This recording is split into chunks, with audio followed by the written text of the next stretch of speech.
45 and only an hour and a half or so late. Yay. Okay. Well, I'm here. I'm here. Maybe a few people will show up and hang out with me. We'll see. But we'll get things loaded.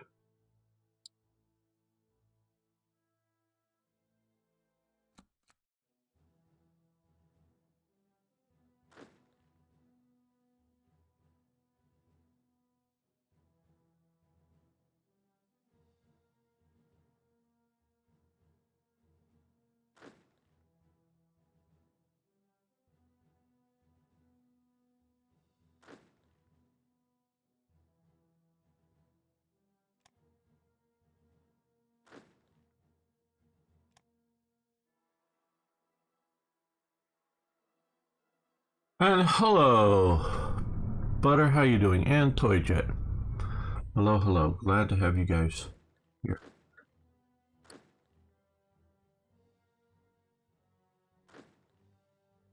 Oh shit, we have a whole infantry division here. Oh my god. See how these things can hide from you? Would have already been having that moving north.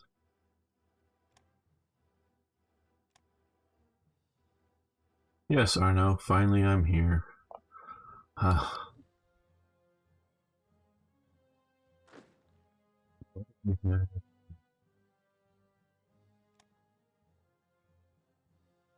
Those just aren't going to be useful without a primary division or primary divisional element. Elm. Yeah. I just, going to sleep last night, decided not to set my alarm, knowing that I very well might not, or probably wouldn't wake up in time. Let's see what we can do here.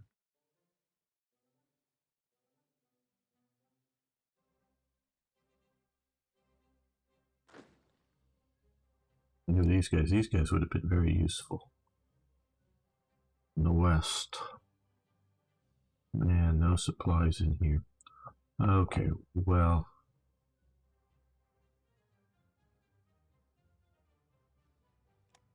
My brain isn't working yet. That's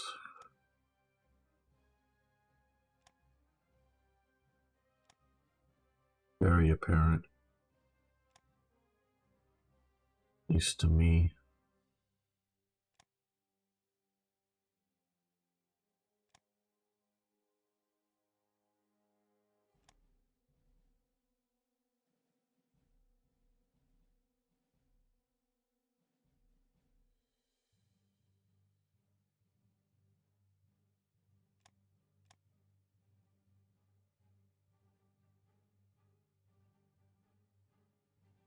Well.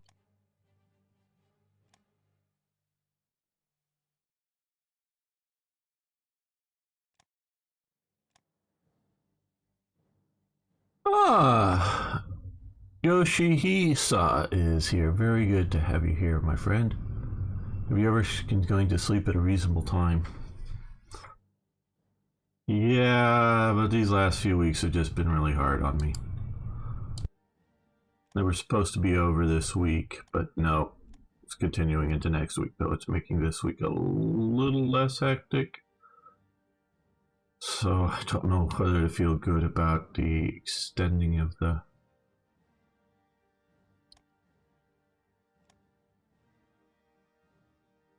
situation or not. Still want to get back to doing proper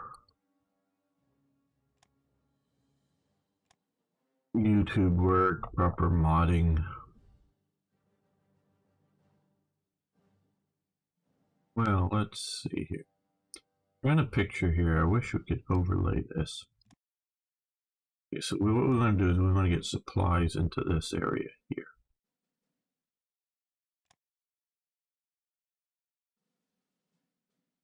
Yep, very weak. Very, very weak.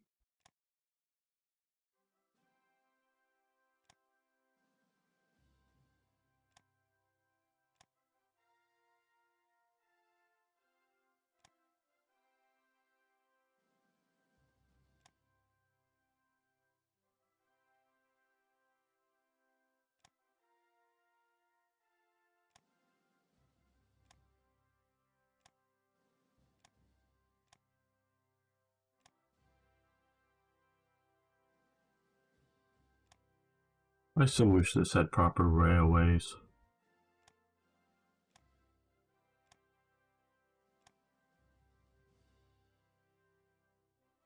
Tried not to. No, I haven't tried not to.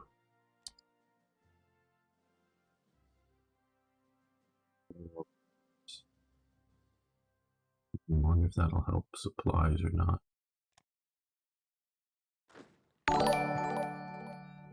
Wow. I was hosting now, very good. Okay, so they're about ready to push us out of here.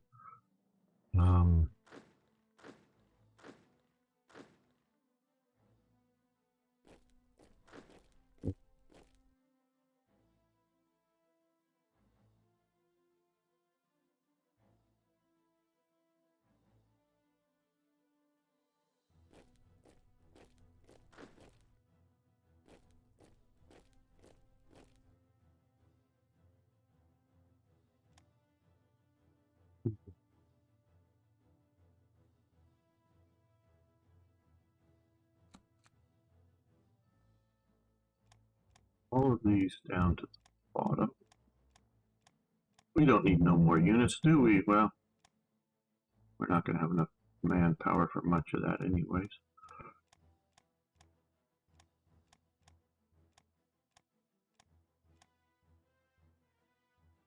Here we go.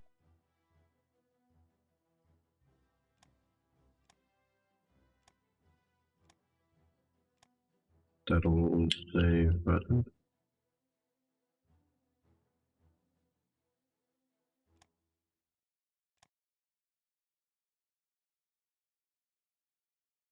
And we have a Panzer Division. And we have a Panzer Division. Okay, we'll deploy that. Right now, our only real problems are supplies and collapsing fronts. Because no supplies.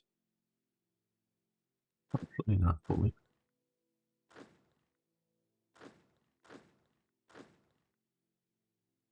Well, there. As soon as they get to there, we're going to retreat. They're retreating. They're coming to there.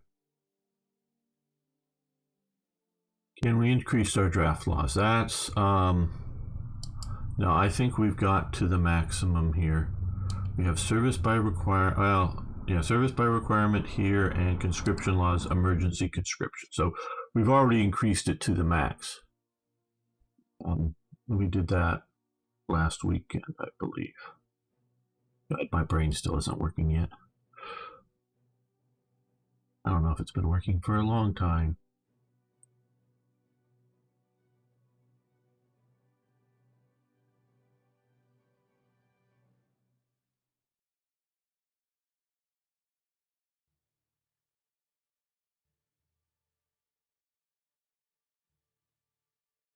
All right.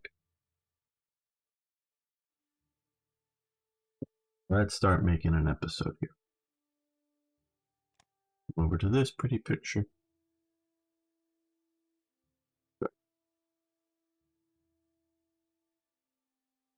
Well, fellow armchair generals, this is Gamer, who's still half asleep as he's making this video.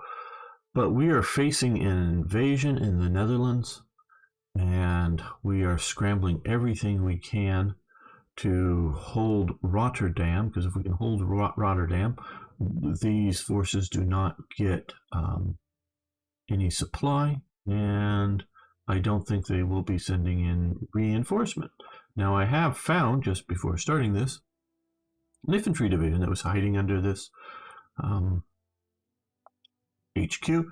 So that's coming up there. We've got a couple of divisions coming down from here that I am worried about what we're going to see with invasions by the Americans, I suspect, down there. Now, several of you were disappointed last week when I increased manpower to, I gave it a boost of 100, I believe it was. I've lost all respect for me with that. Okay. Well, I've already said clearly that I've lost.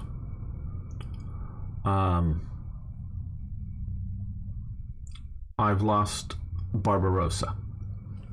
Now we've sort of changed that into Drang nach Osten, the drive east, but I see the difference as a slow and steady drive to the east versus blitzing with Barbarossa. But I'm even clearly being pushed out here. So I've lost. Now,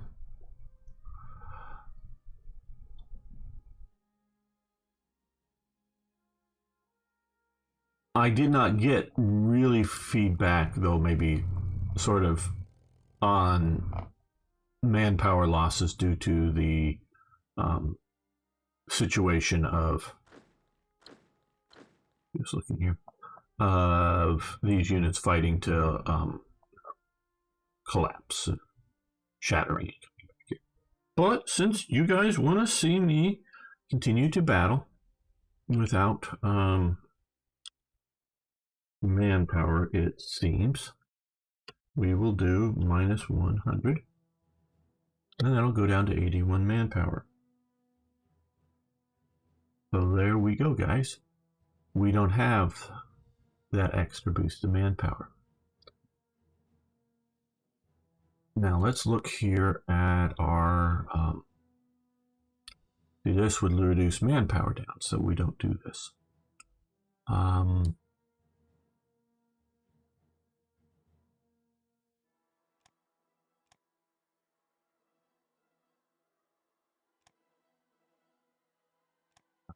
Oh, we have technologies. We could boost our special purpose.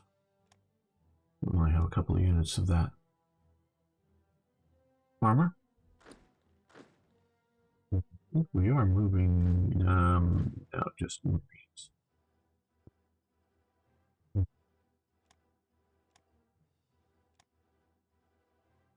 See how this goes.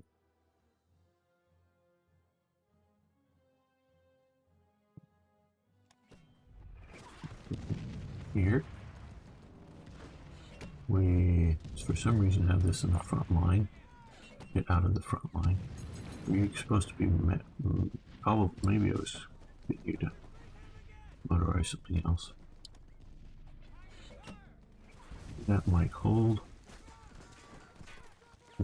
One battle of glory, which is here,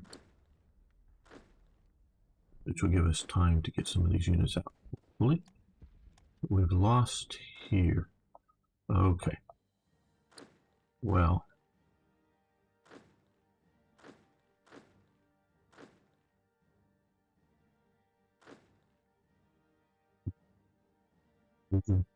You start coming up to here. It'd be a while getting across, but there's nothing.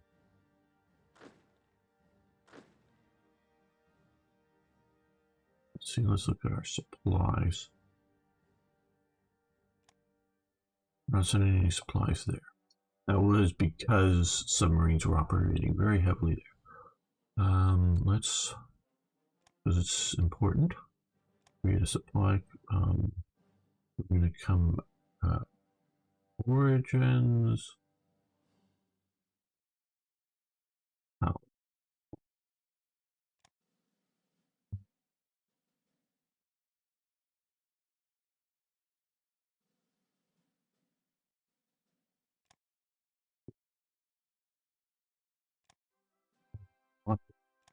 Right now. Okay.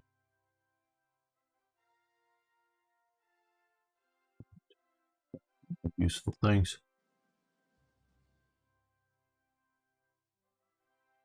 Well, that supply here might just get us.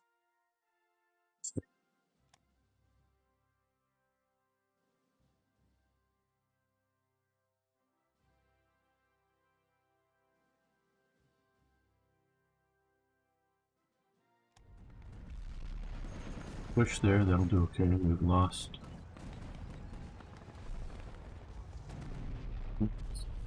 Vision and we've won here. Okay, but well. soon as you're back there, we're gonna be back. Okay, well, yeah, that was the Becker division. It's been motorized and upgraded. That's still what's supposed to be retreating out once it loses enough manpower.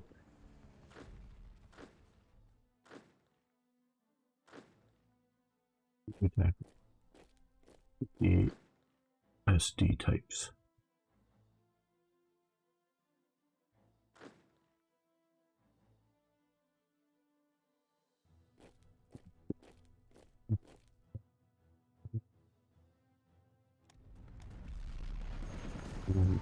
Quit and stopping.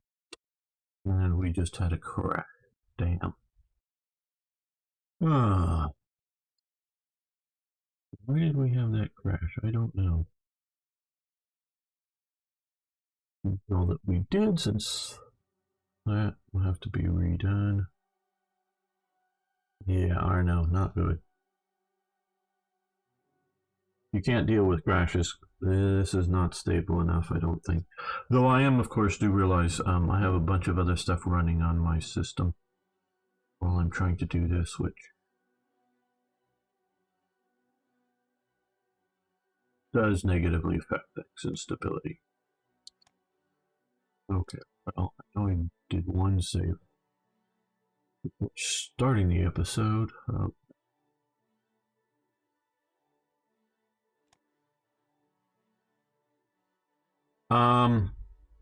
Yeah. I don't know how important the log folder is. I could do that right now. Or properly loading in the game.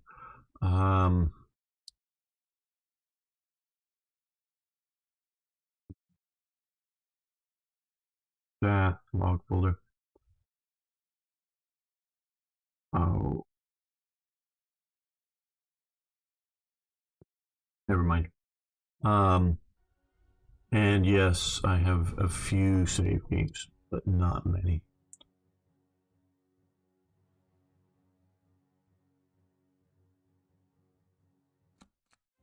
Okay, well,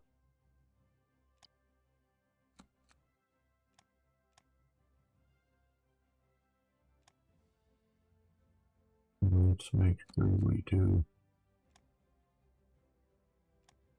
We need to.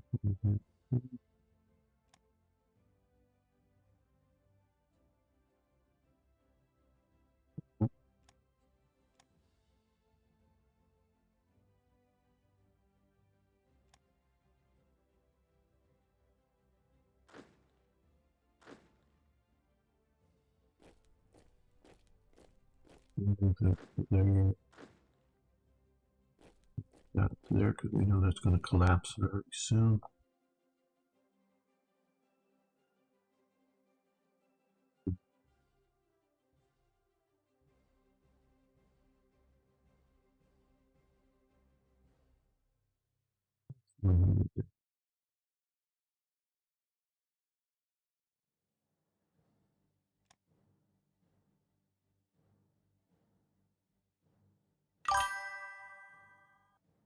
Um,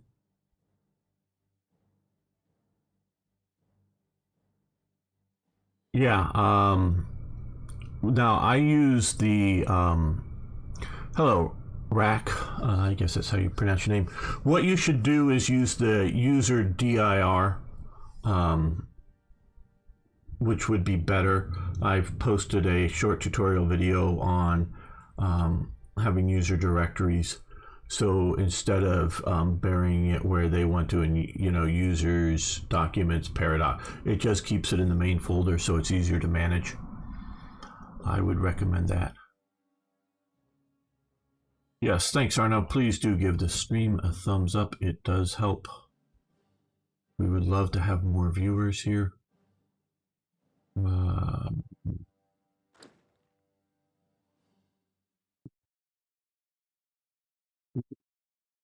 Having in that spot. I'm gonna push into there, unfortunately. Here. That ain't gonna go well.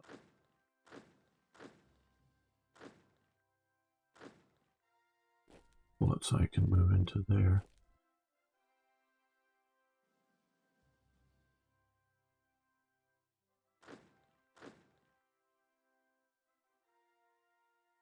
Down that one. Good.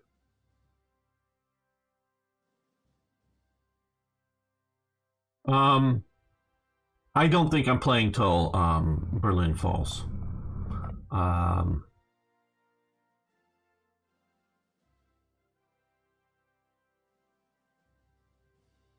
do I put this? Viewership is okay with this, but not great. Once I get done with all the stuff I've been helping my dad with, I'll have more time to start do some other things that I think are important. My big test has been would these guys be able to defeat the expected torch landings here? So then get viewership up. Yeah, I don't know that I'm going to pay viewers to, or pay YouTube to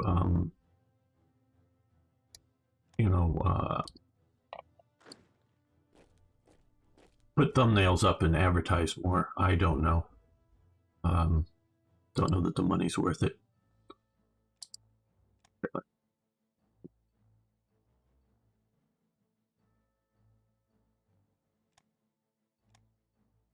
How would you guys like to see a multiplayer, Hoy? My biggest worry with that, it would be a multiplayer, would be stability issues. But how would you guys like to see a multiplayer game with like 6 players?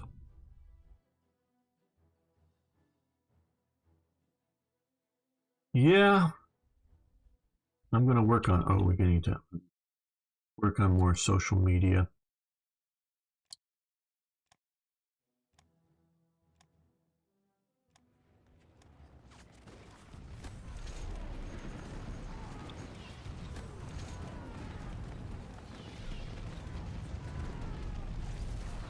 They're going to get here before anybody takes this over, so let's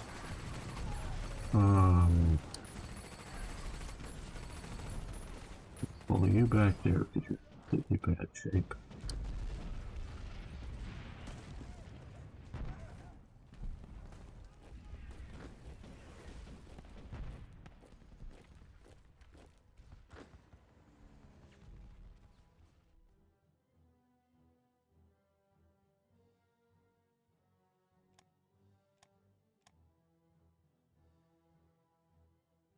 Matter west.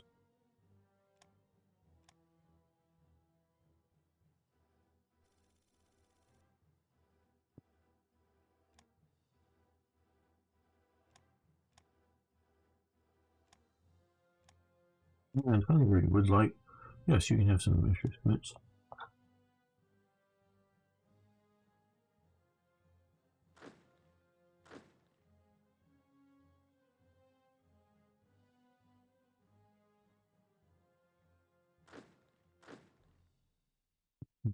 I think that's probably far from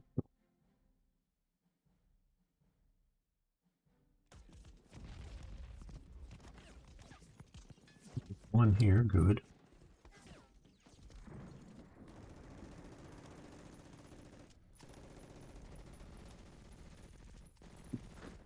You just keep falling back to there. You're coming back down to there.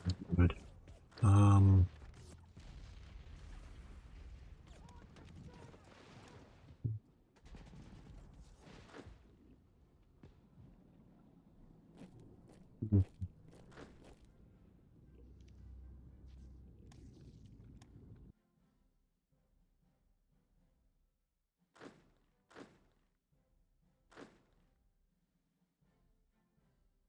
Start holding out a bit up there.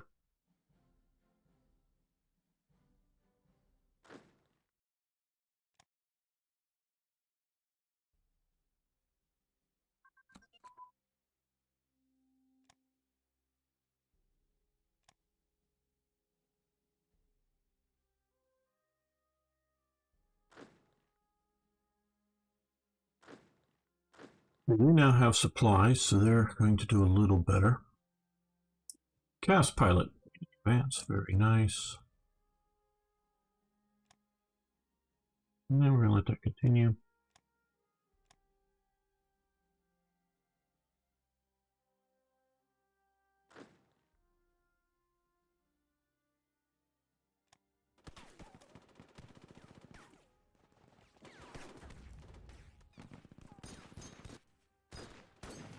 Because we don't have that province.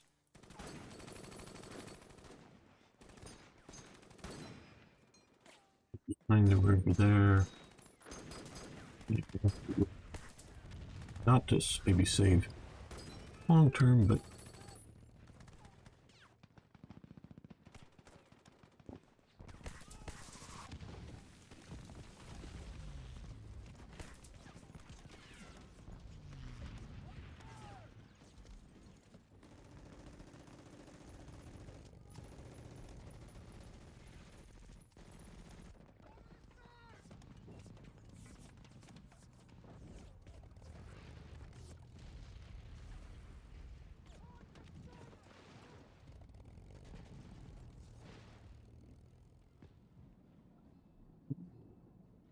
you fly supplies down to here.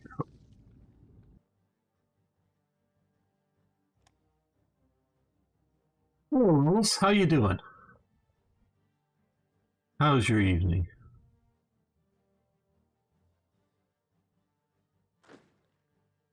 Hopefully going better than my war here.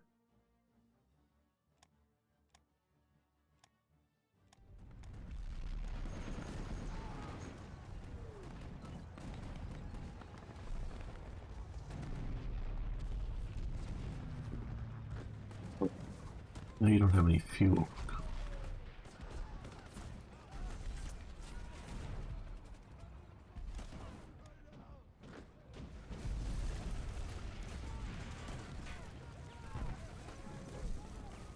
Okay, we lost oh.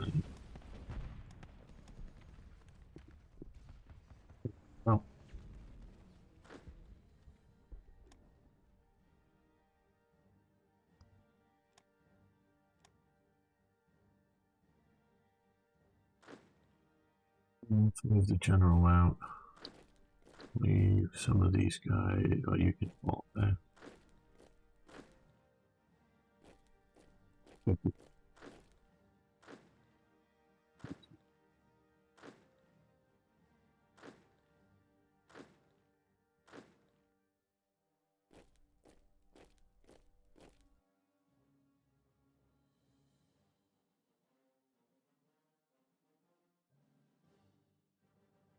I'm doing okay, it's just the war isn't doing well.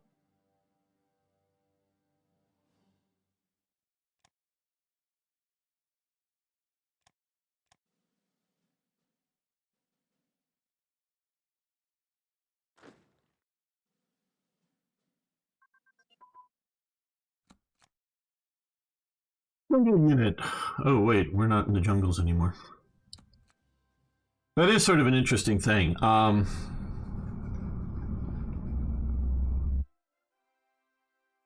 We all know that the Germans over-designed their equipment.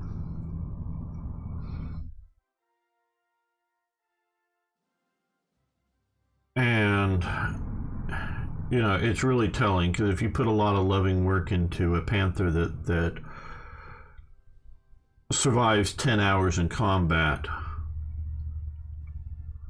you know, it just, but you could have 2 or 3 Panthers instead of the one if you just, you know, spammed out functional but basic, you know, equipment in a similar way. Would have been better. But they were also like working for better armored cars and whatnot to be able to function in desert environments, but by the time they get into production and they do things that delay getting the better stuff into production, they're you know, lost North Africa kind of thing, and they're fighting on their home front. I'm thinking sort of the Puma. It's really set up for some, you know, deserty type environments, that are just no longer needed, and they could have gotten a similar but a little more simplistic vehicle into production probably a year earlier. But no, we need really good stuff. What do we just do? Jungle unit training. I think that is here, maybe. Yes, we're going to stop that.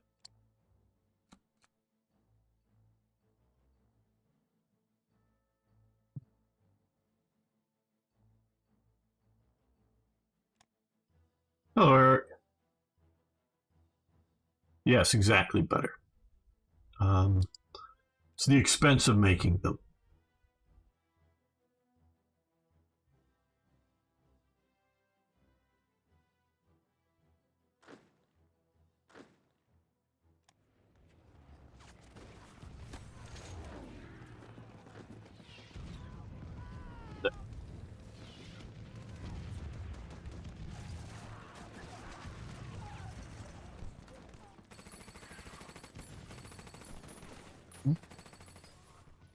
Well, saving fast. Okay, good thing we're saving this. There's a way. I would love to do a multiplayer game, but I just don't know if we have enough stability.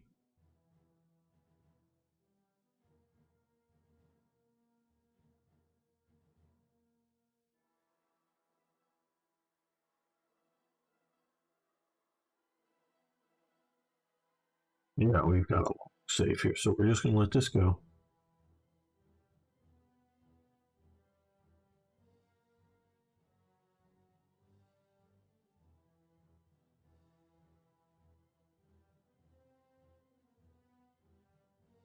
And let this go. Well, I know. We can see here the clock is ticking around. We only had action. Very true. Okay, good. Yeah, Germany. How do I put this? As Butter's saying, machine tools, people to operate the machine tools, because these are not automated systems. They may be systems that require less and less skilled workers, meaning, and now, okay. A lot of German, this is again my understanding from reading some books on German industry. They had a lot of highly skilled workers, and probably up there with the best in the world at the time. I don't know that Britain is just starting to get good. Britain's quality tolerances had been pretty poor for a long time. And that's partly because they were some of the first to get into industrialization. And which are still called fitters today. And I know I sort of told this story that when some British mechanic went into like a U.S. armor's or some sort of mechanics depot for the Americans, it took them a few moments to realize what was missing. There were no vices sitting around, on benches, just sit them. There are just no vices there.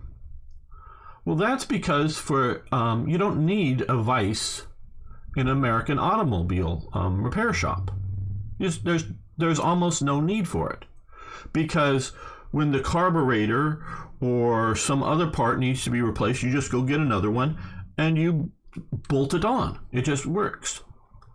Where in a British one is you get the carburetor, set it on there. Oh, well, we've got to file this flat and get it fitted. They were called fitters, and they're still in the Army, still called fitters. You would fit the parts together, and it wasn't just putting the parts together and bolting it like we think in the modern day. It was actually, get the file out or the sandpaper or whatever and fit the parts together. And this was on standard like Bedford trucks and whatever. So their quality it gets worse during the war because they set up a good system to disperse manufacturing. So so whether it's bomb, you bomb one factory, well, if you have a bunch of smaller factories also making the different parts, you can still just assemble them in another building or something. So so it's the disperse. Oh, and as well as getting smaller smaller production facilities doing something useful instead of just having a few big facilities. So that's good, but their tolerances of manufacture are poor. And so you have this fitting system. So Britain's manufacturing isn't quite up to German or American standards. American standards are very good. Now they don't do as overly design things as well as Germany does, and they also don't. And this is getting to the point that I'm heading there. They don't change things very much. Where the Germans would constantly tinker and do minor changes to vehicles and would like, oh yeah, we've got these 20 tanks ready to go. Oh, they think you need to put on a different hatch on that tank? Okay, well, let's take all these 20 tanks back into the factory and put the new hatch on them. They would do things like that in Germany. Now, like I say, they had a lot of high quality machinists, and they sort of needed it because they'd have their machine tool set up to stamp out belt buckles. Okay, a stamping machine that stamps out belt buckles. And let's just presume, oh, well, we want to stamp out shoulder buckles or something, for another part of the gear. Okay, well, let's take that machine, take off the parts that stamp together. Boy, my brain isn't working very well. And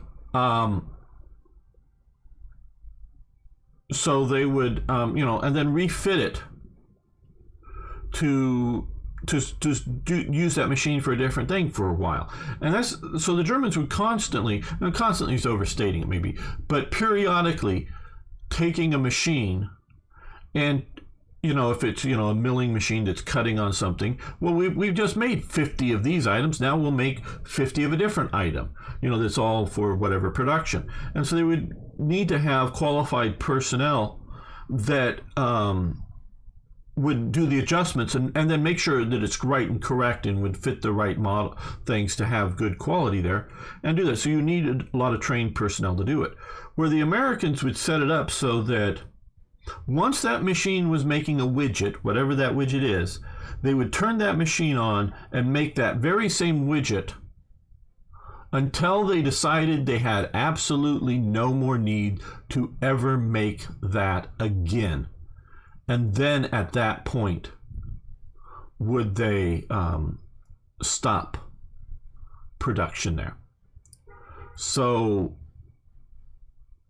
that would allow you to just, if it's a drill press, you just have the object that you want drilled. You'd slide it into the place that would, have brackets so that you know that it's held in the right thing, and then someone just lower the arm, and it would just drill through. You wouldn't have to know how to not that they wouldn't, but you wouldn't even have to know how to change the drill bit or anything, because all you're doing is sliding the metal piece and go next, and you just have I'll say it this way, trained monkeys, operating these machines. Now, the person who set the machine up, to make sure that when you put the metal piece in and it's going to be in the right place, make sure they have the right drill bit, and all of this stuff, that's a higher skill level. And of course, they would train people up, but this allowed America to bring in non-industrial workers into industries, bring in women workers, and I sort of hesitated on trained monkey because I don't want to sound like women or whatever are incapable. No, they're totally capable, but it's just a simplistic kind of work. You could get going really easy. So you'd have foremen that would manage the shop and set the things up, but once they're set up, they would just train, minimally how to do this process in this factory, how to do it safely. And when you get the rack, you move the rack from, a trolley comes over with a bunch of the parts on it. You drill them, you set them on the trolley. This comes on your left, you set them on the right, and somebody takes it away from, and it's just that sort of process. And you would take it to the next person to drill the next hole, instead of having the person say drill 50 parts, each drill one hole in all of them, and then reset it up and drill a different hole in the same 50 parts. No, you just take it to the next machine. So having and setting up a vast amount of industrial machines, whether it's stamping tools or cutting tools or drilling tools or whatever, you would have to constantly refit stuff for Germany. So they just did not have the industrial capacity to fight it, an all-comers world war. It just would not do. And they intellectually couldn't get to the idea of simplification of manufacture to make up for it. They just couldn't get there. The MG rare examples of making gun easier. Yes, absolutely. It is one of the few, where the MG42 is specifically designed to use simpler parts. There are others. The MP40 uses much more stamped parts than the MP38. Both are, and I'm not the best on gun internal parts, but basically they're the same operating system. It's just going from from more, going to fewer milled pieces to more stamped pieces. Now at the very end, the Germans are making basically a direct copy of the Sten gun, except for the magazine goes straight down instead of off to the side. They're getting that in sort of late war emergency, but it is a rare thing that they're going simpler. They're normally going, and towards the end, because what becomes the SETME and eventually the G3 HK91 rifle, that is designed in the waning day, I think in 1945, set up to use a lot more stamped parts. So they're starting to get the emergency, but way too late to even delay the outcome of the war. German workers were mostly soldiers after the campaign in France. Hitler demobilized half the army just before the war with the USSR. Germany had lots of trained reservists. I don't know where you're getting that from. We'll take a look at. You can either look at my old series or when we get to playing GGA. Both the Wehrkrest system, the Home Army, the Ersatz Army, however you want to say it. It did have a reservist system. Now, they got to where they did the keep reserves or keep trained people in their right jobs. Several armies during the period had problems with calling up people that early on they needed for the manufacturing. Hello, Beamslam. Okay, guys, what we're going to do, because we just had we're going to end this episode. Right. Okay, we're gonna reboot this here.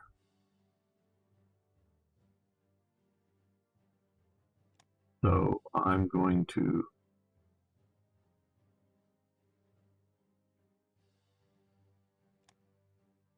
And we're going to reboot here. Just a moment. Don't worry. Okay.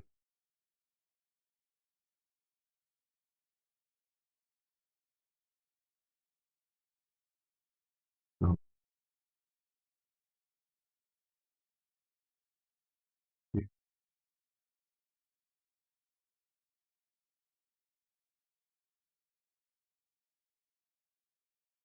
Restart. Yes, you're all seeing black. Don't panic. Britain had no standard issue submachine gun. Yep, absolutely they did not. They made copies of the MP-28, which was cheap compared to the Thompson at the time. Yeah, I think the Thompson, if you adjusted for inflation, is something like $1,000 per gun that they were buying them for cash, either in U.S. dollars or gold or something, when they bought their Thompsons. And the MP-28 in British service. Now it was just the Navy and it was the Lanchester. The Army did not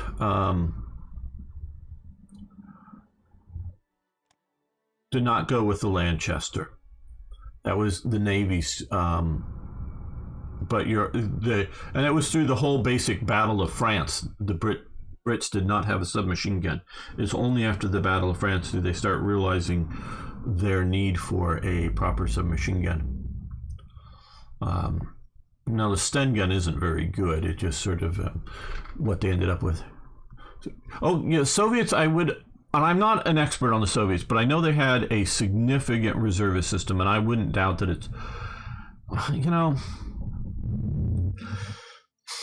the Germans spread limited resources between. Yeah, here, and look at the field divisions, which were totally useless. Well, the field divisions were mostly useless. I'll grant you that. I wouldn't go totally.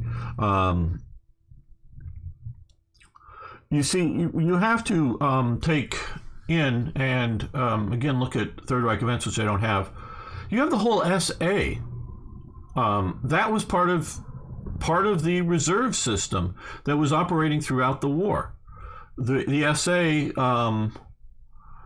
and it was, they were all part-time people basically. There are exceptions, but basically by that period.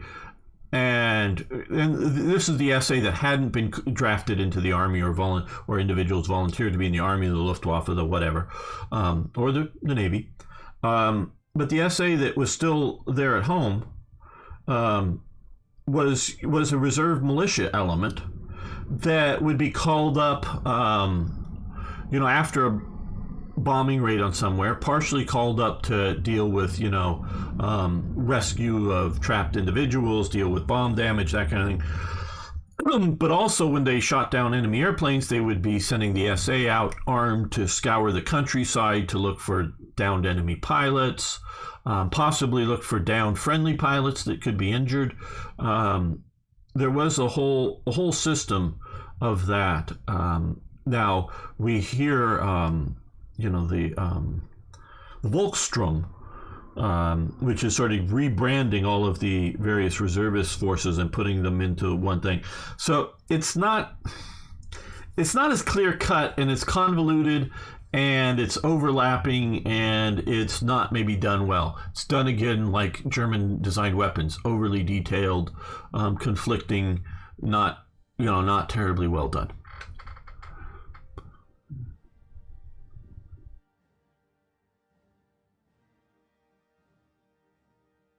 Was it a butt with gold? Yeah, well, early on, before Lend-Lease starts, Britain is buying everything in the U.S. Well, I don't know. I don't know if some manufacturer or some people may be accepting British pounds because they're just, thought to be a very stable currency. But as war is getting flaky, is there going to be a Britain? So they want U.S. dollars, they want gold, they want silver, that type of thing. I'm going to grab a Coke, and I'll be right back here. Oh, just saw that. Hey, good. Oh, well, yeah, Arno did buy we got a good price on Hoi 3. But yeah, if you're at all interested, it can get really cheap. I'll be right back with the Coke.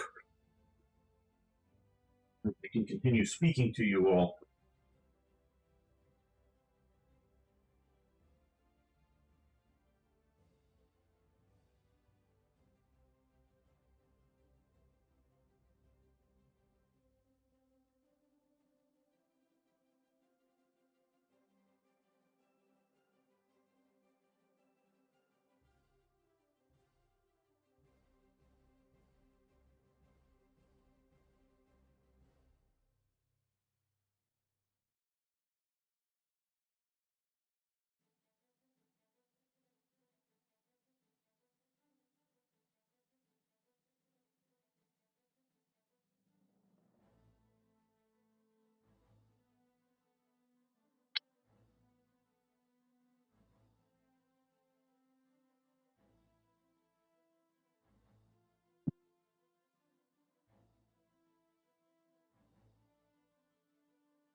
Hello, Frederico. How you doing? Sten wasn't cheap enough, so the bridge made Mark 1 star cheaper. Yeah, they went pretty pretty cheap on the quality of it. There was a secret mission where HM's Emeralds and Enterprise moves off all the gold reserves to Canada. But yeah, very interesting. I don't know if I'd heard that before. I think I had. You know, Britain gets, you know, into a very precarious position. All right, well, let's make another episode here.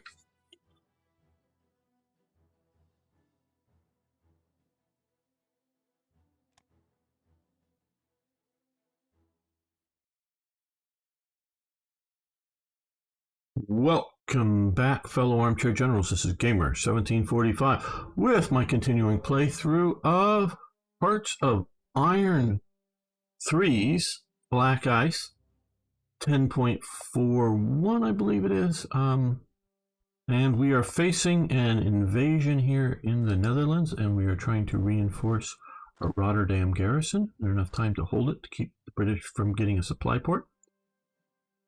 We're sending it more divisions there, and we are trying to successfully, I don't know, successfully hold on somehow here, but I don't know how long, how far, what we can do. We could have held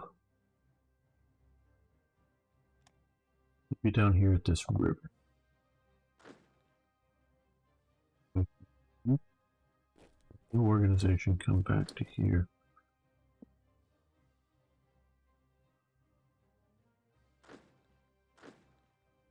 You come to there, so that when these guys are forced to retreat on.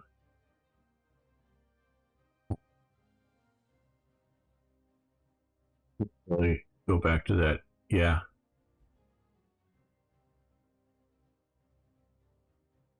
Well, with the Soviets is the history of the Eastern Front is written by the Germans, thankfully. Gantz did some very good job to abolish some of the myths about the Eastern Front. Operation Fish. Yeah, you can't trust the Soviet sources. Well, you can trust them less than you can trust the German sources. I'm not saying you can trust the German sources as to be, you know, properly correct. But they're going to be, at least in my opinion, better than the Soviet ones. What we have here is use. Damn, we don't have any.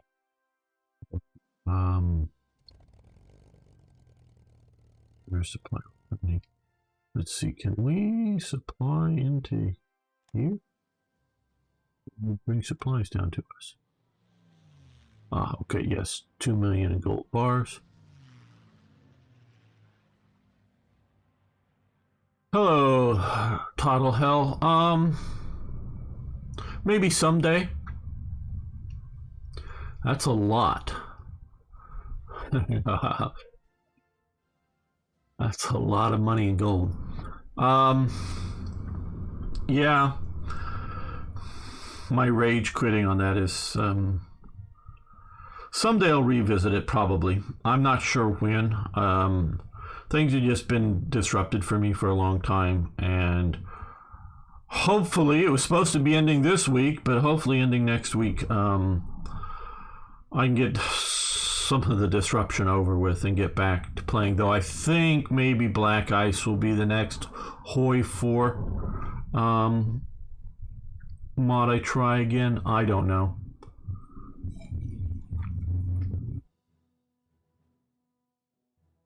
I can believe that is the biggest wealth movement for Rico. Okay. Well, we are dealing with one emergency after another, it looks like. Oh, we have an infantry and an armored division. We need to deploy those. Deploying them over here.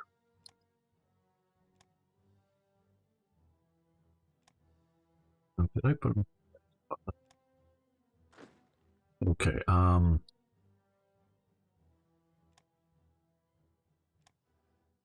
Hill. See if we can find a good Panzer commander here. Not SS.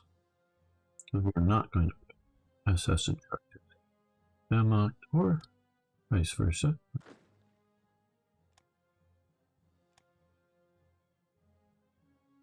Parish Panzer commander, but let's just go with it. Decent sort of infantry division commander.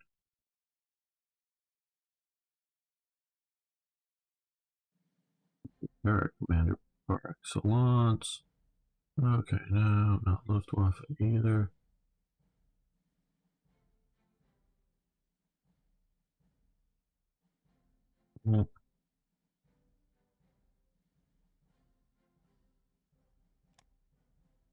Defensive general. Well, they're going to have to get organized.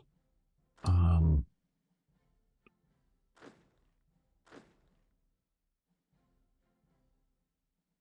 looked up the Africa Corps episode, but didn't. Well, we have the Africa Corps here, which these are only given by events. We have those there, and the earlier spawning units we have over here. So I think I needed to fire the first one manually, but it's definitely fired in this game because again, you need to lose Benghazi, and I don't like to lose Benghazi just to get the events, and I've talked about this in detail before, so we won't go into too much. Thank you, Arna, my friend, for all of your help. Okay, it's a little bit faster. We know that. We know that. Here. Well, somebody has some organization.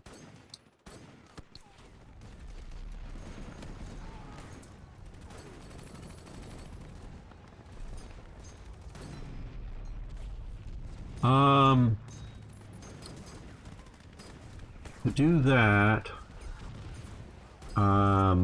we don't have op foul blue, so we cannot access them yet.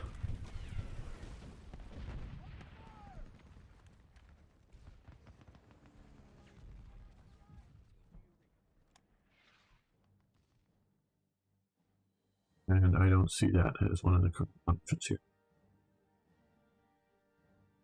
They're using their air power on us. Come on, get in there. Meter defeat. Okay, well, Turkey. They'll never get fully aligned with us. I know that. They're coded that way. Okay, we've lost this province. Yes. I knew we would. Okay. They're holding there. We're going to lose Baku, so let's just get out of Baku to find the river. Don't know that rivers will be able to hold us. Well, that didn't last long.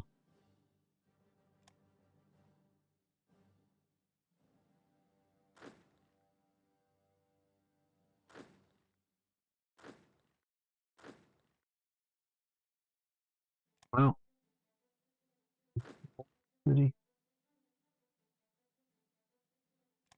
don't want to hold here, so we want to make sure we're leaving here now that we can. Well,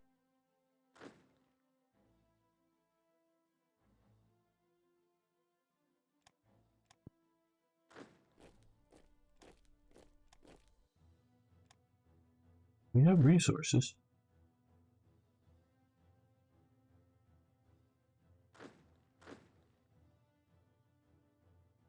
Everybody move.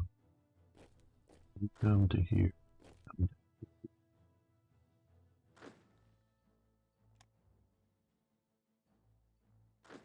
Come to go back to these mountains.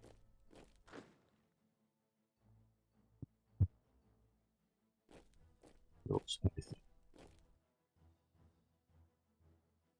Or do you need to hold cargo? It very well could be something like that. I'm not sure. I have to look that up again.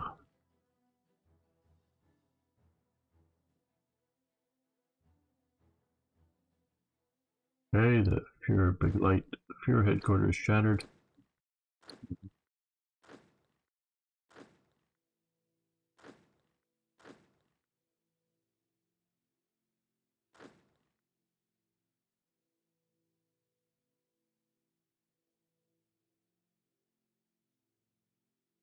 And Rotterdam, okay, stop attacking.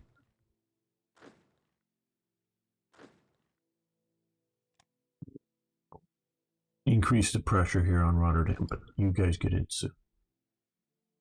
I got Iran to allow me troop transfer. Just need to find a good use for that. Maybe Himalaya expedition in 2037. Yeah. Well, the main Himalayan expedition I think was in 35, but the historical one, that is.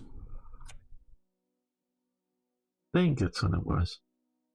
At least for the book that was written about it by the people.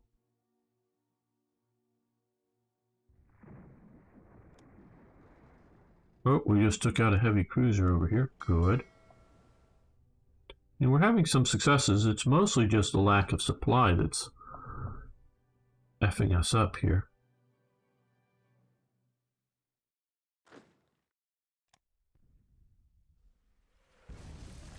See here, I just don't know what to do.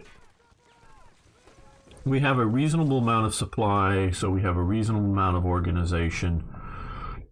Do we fall back, or do we let them to try to break them on our division? So I think I'm going to hold there while we can.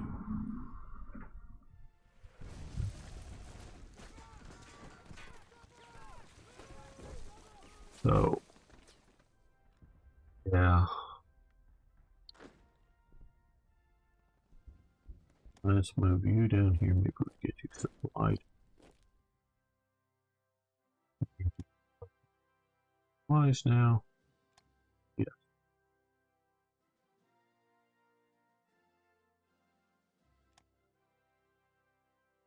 That is why. Oh, okay. I am consumer goods.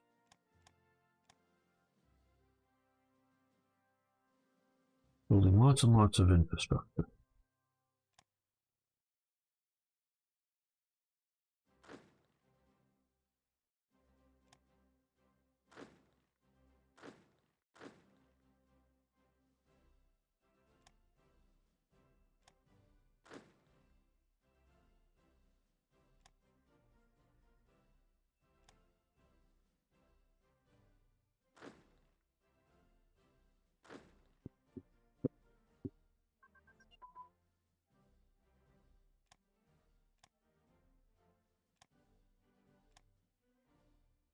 The bomber pilot training, okay. Nav tactics advanced, okay, we'll let those continue.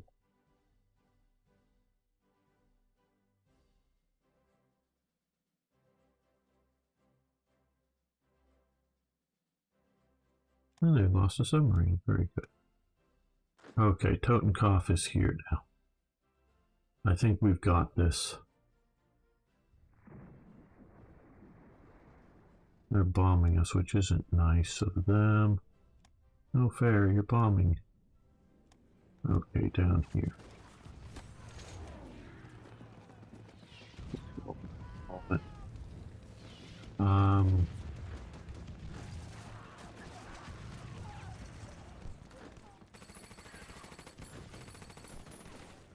Let's come down here. I think you'll need to move to here, though. They'll be in the mountains there. Hopefully have some organization. Let's come behind that river. Come behind that. These guys aren't strong enough to hold, but better than nothing.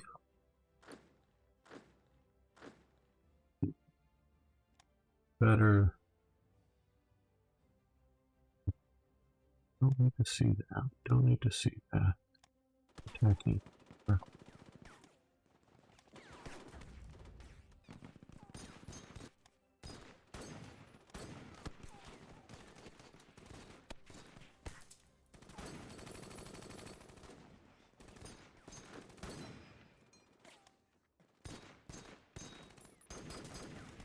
Shatter divisions to the west now.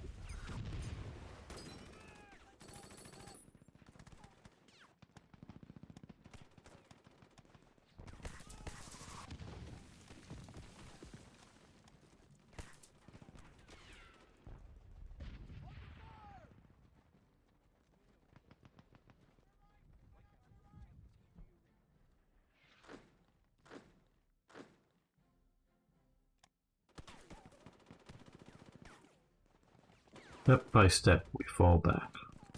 We fall back.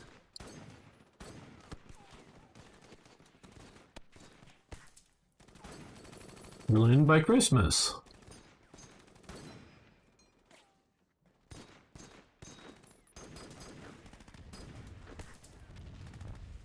These guys will put them on the offensive.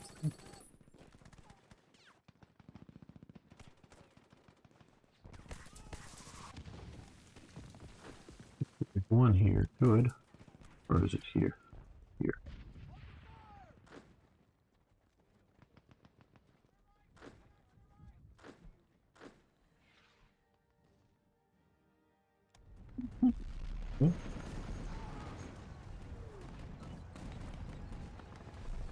We'll soon start to clear.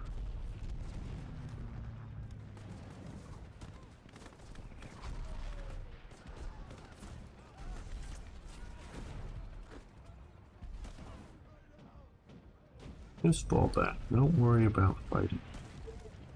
Giving up that province. Okay.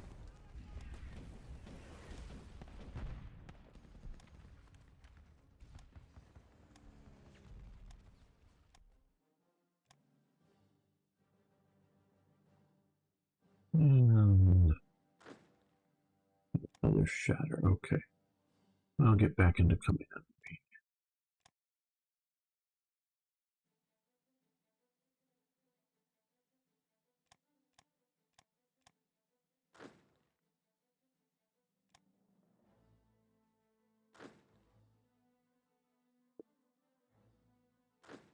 Then, but we'll attack here with these guys.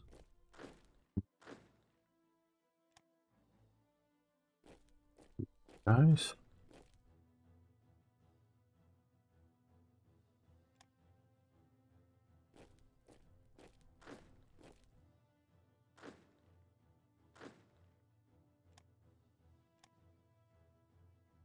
These guys up to there. Hello, Tuma Verta, how you doing? You ever played in a way where you make all your troops yourself instead of making them? Expedition to Tibet. Yeah, I'm not going to look at that right now. Okay, 39. Well, I have a book. Well, I don't know. I reference a book in Third Reich events on an earlier expedition, I believe it is, and cover it somewhat. Not with Black Ice. I've not, instead of the game making them, not done that with Black Ice. Long ago with standard Hoi 3, but I've stopped playing that. So mostly, well, it's a mix for me of event-given divisions and my own.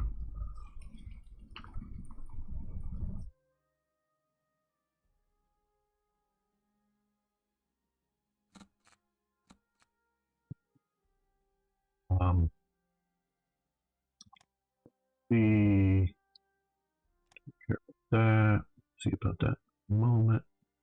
We've gained very high popularity. Man, losing on the Eastern Front is becoming popular. Okay.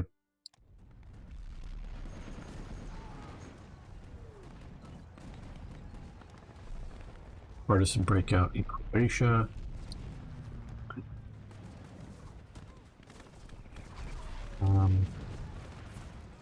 Just keep falling back.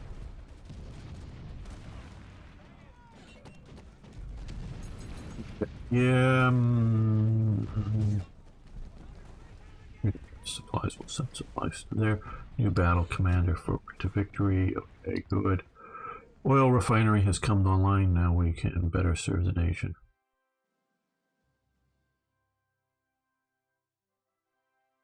I hope this is a good spot, not like, oh, coming online out here or something. Okay, here's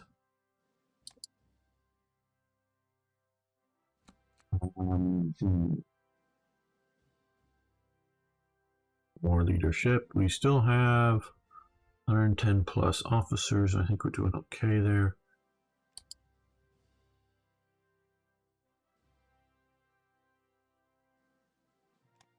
Let's push for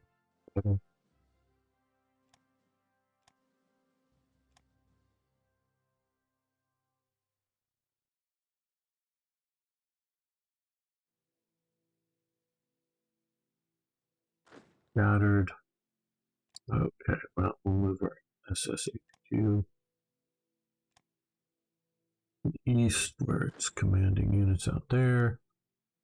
Militia division out here somewhere got shattered, so we'll send them back to their area of operation. Send these guys back here. Fighting before.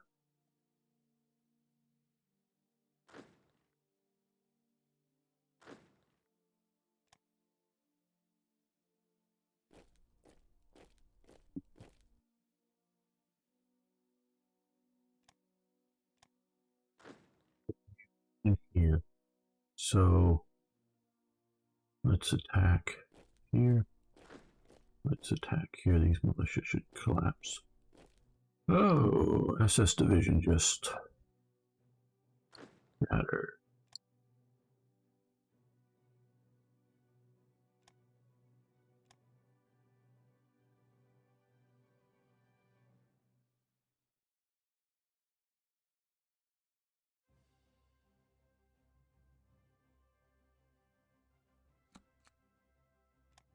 Somewhere.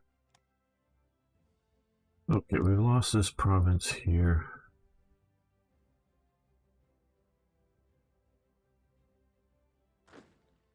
And hopefully hold down there.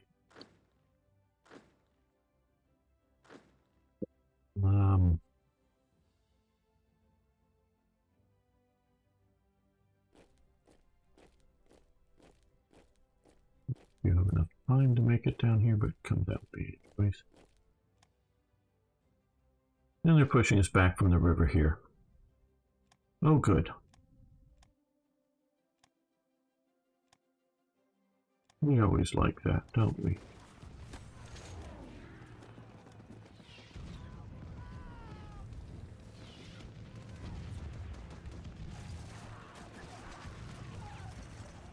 Look at the Soviets have gotten back all these resources. We're about ready to lose all that coal and rare materials. The Soviets will get that back. Yeah, everything's going great.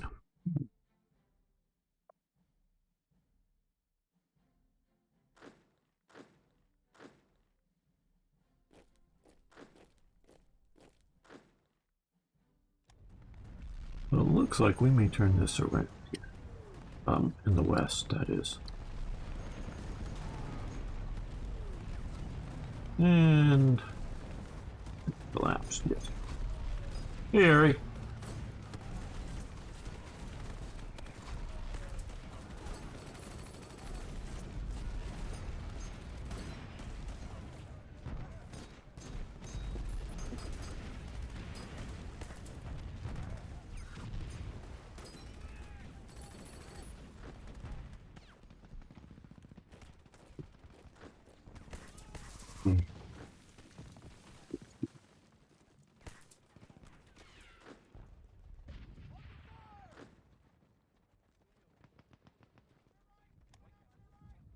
We would give them supplies for money. No, thank you.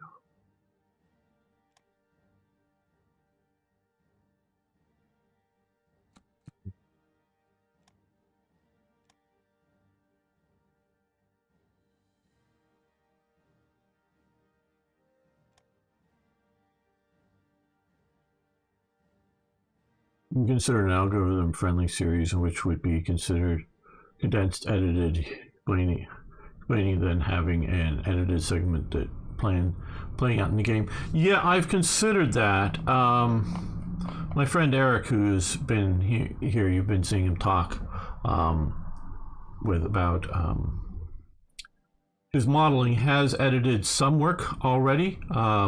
In this series, they have a big red letter E on them, on the thumbnail. And they don't seem, but maybe just people aren't used to them, to be getting more views than standard episodes. So I'm not entirely sure, and my, how often I'm putting out. Oh, that's a long time. So, yeah, I just, it takes considerable time to edit. It takes also time to render out after editing the videos. So I am not against the idea. It's sort of time consuming, and I'm just not sure how useful it will be. And so we've experimented. Now he's definitely volunteered to edit more things than I've had him edit, just because I've been way too busy with other stuff recently.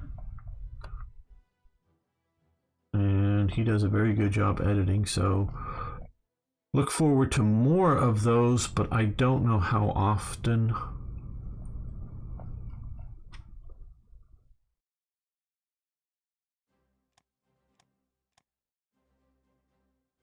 What, people don't want to watch every moment of my pain as I get pushed back and pushed back.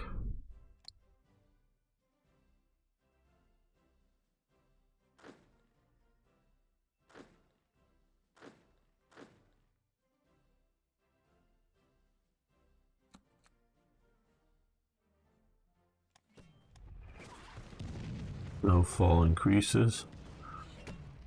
I don't know if that's going to be helpful or hurtful to our defenses here.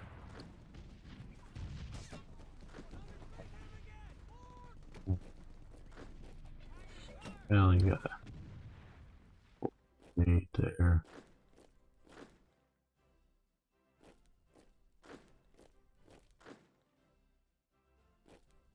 Yeah, you guys fall back to here.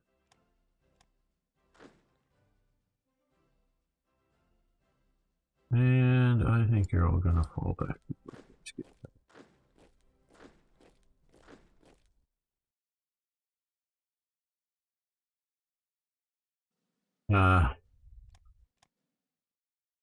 But you're sure? Or are you sure that it's gonna be, the burning pyre of Berlin again? You believe in final victory? Yes, final victory for the Allies. I believe in that. Yeah.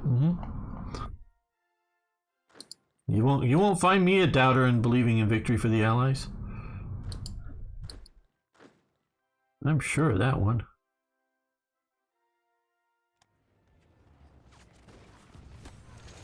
Didn't we have another proper division there coming in? Okay, well, you guys come up now to there too.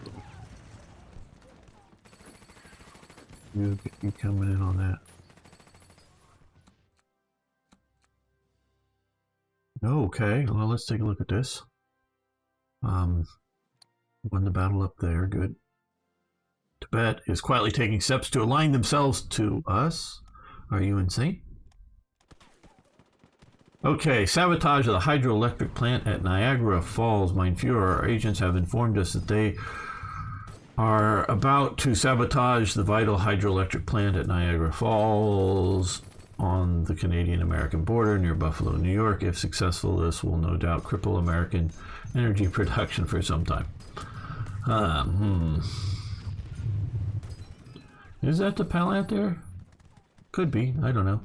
Looks sort of like, no, it looks sort of different. It's different than the one. I know a little better about the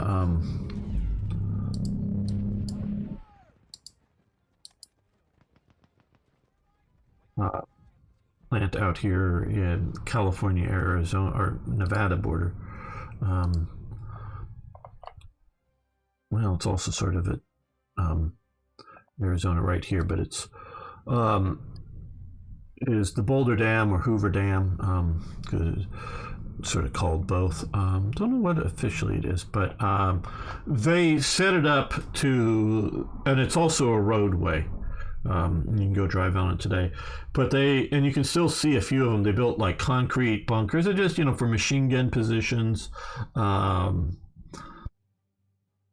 whatnot. But they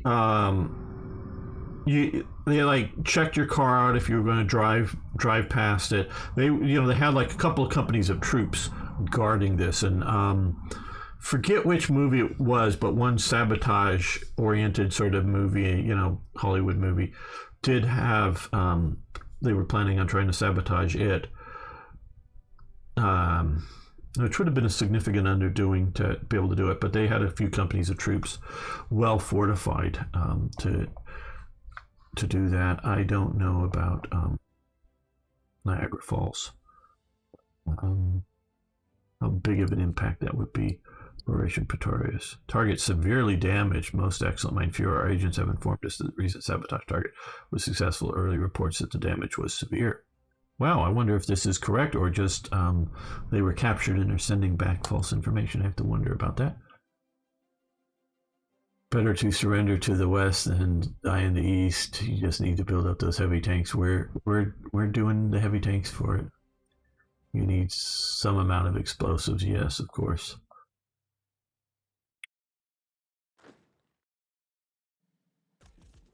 They're hitting us with 2 tank brigades here.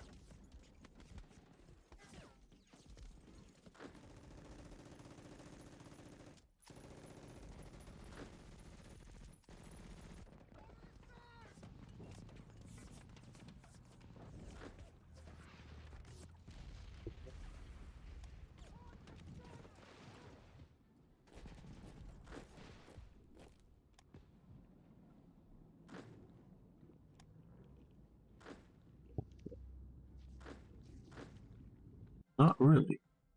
We have those heavy, so we'll send them there. Well, they've got... Okay, you guys.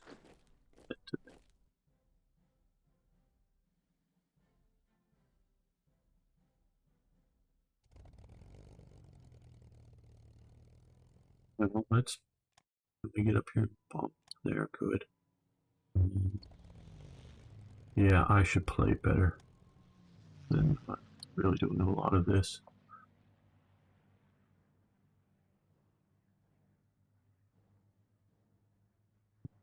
Many steps back. Take steps back. The Führer says, step back. Well,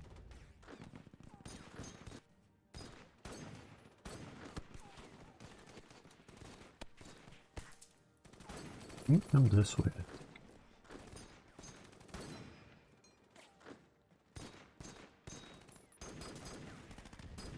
One out here, good.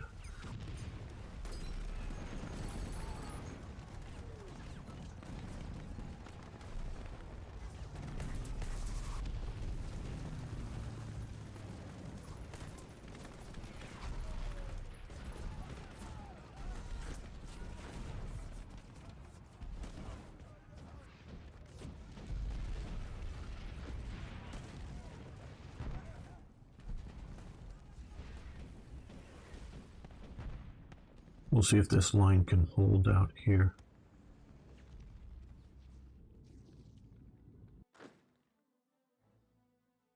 At least they're bringing in reinforcements for us. That's good.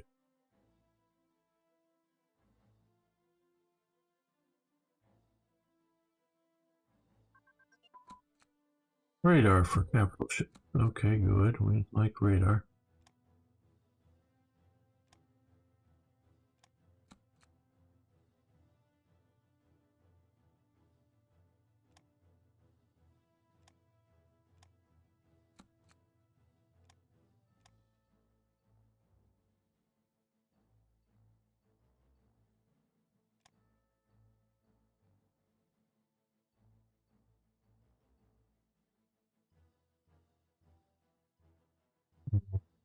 This area doesn't have supplies. Well, okay.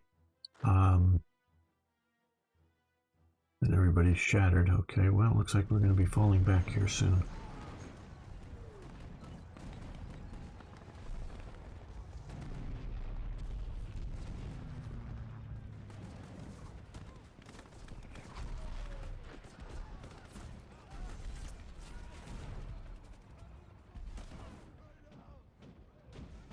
I did put Italian objectives here to get them to come up, and they are coming up. Good. Because we were far from sure whether we were going to hold or not.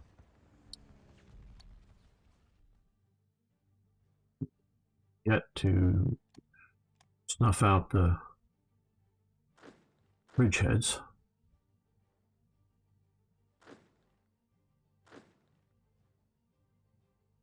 Well, I guess we've been pushing hard from up.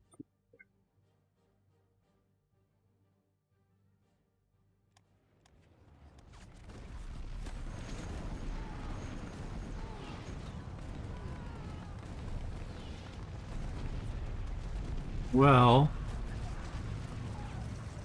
yes, we're playing the baddies. Not going to say your name. Don't know if you're just trying to be a troll or what, but...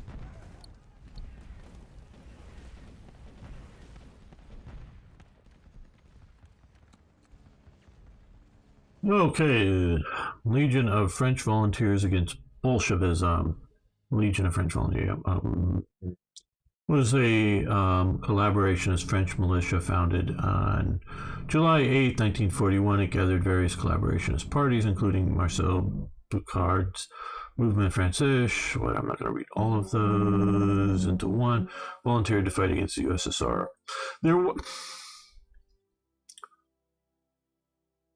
I'm sure there are many reasons why people like this Legion.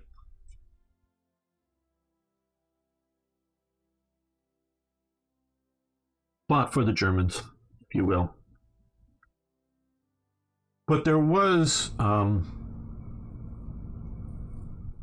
very real fear of Soviet revolutionary hordes in Europe. And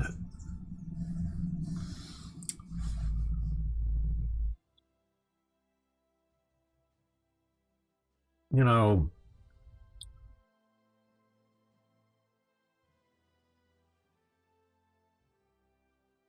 how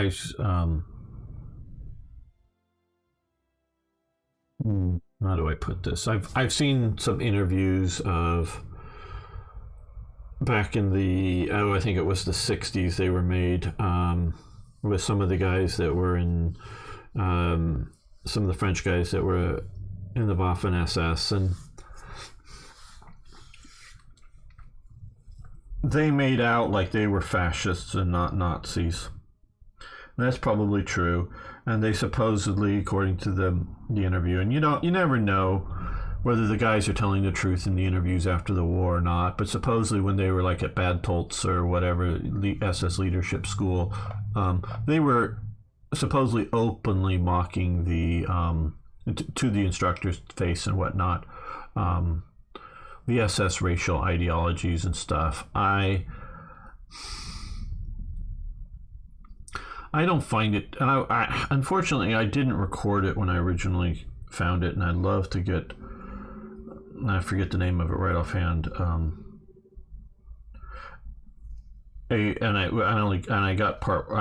found it part way into it, because they talk about France in the 30s and they're dealing with the various fascist type movements. I find it hard that to really, and maybe, you know, I don't, maybe it's sort of this core of truth in some of the mocking and they overstate it. You know, I don't know.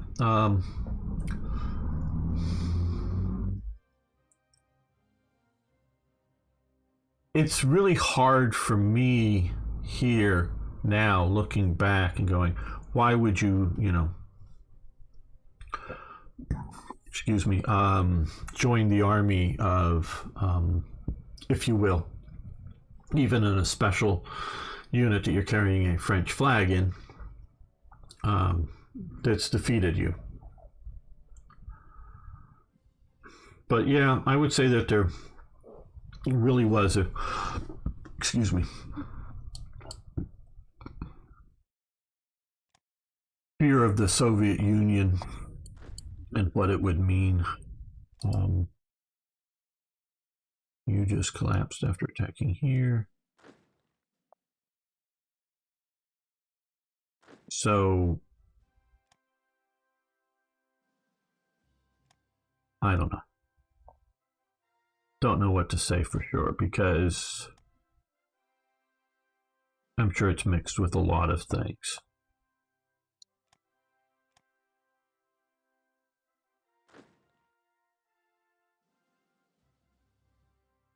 It just, in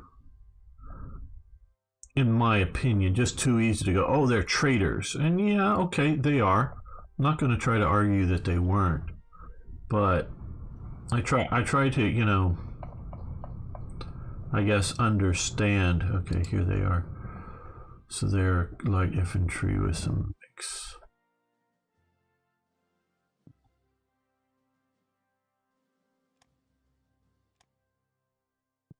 Then this.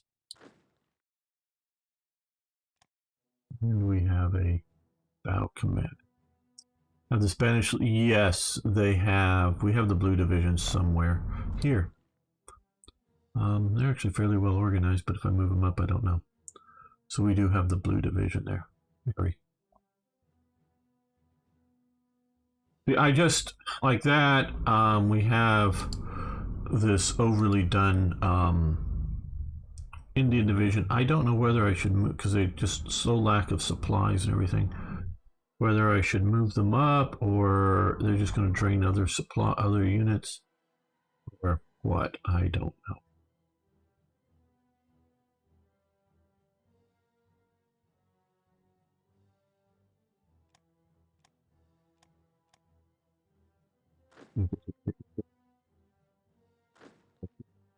Back to the front again.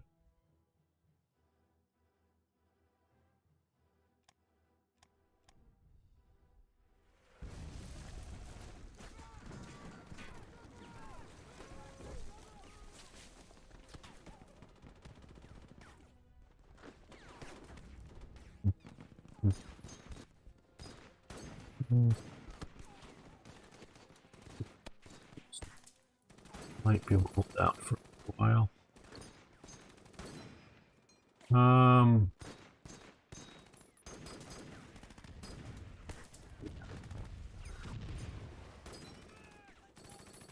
Lisi, let's send the areas before we lose them, or before they just auto reassign. Supplies. Let's look for supplied.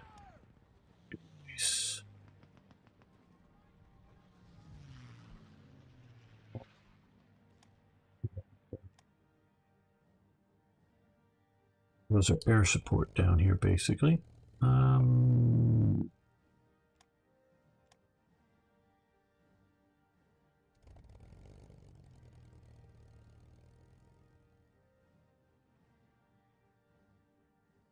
Finland's going to fall, probably. Hello, Chris. How you doing? Better food, you know, just 2 reasons. Yes. Federico, we have skulls on our uniforms. That might be a clue. Yes, the baddie thing. Now, the skulls on the uniform, the British had skulls on their uniforms. The 17th/21st Lancers, they had skulls on their uniforms. But the skulls go back to the Napoleonic. The black uniforms and the skulls go back, especially for the Panzers, because the Panzer units used them too. But different skulls, different uniforms, but black and skulls. Goes back to the Napoleonic Wars, really. That's really the start of it. You attack there. What's here?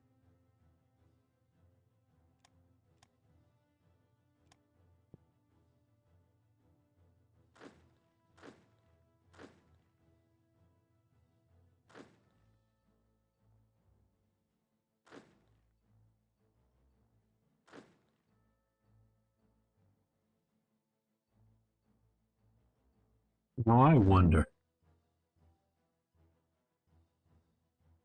Ah.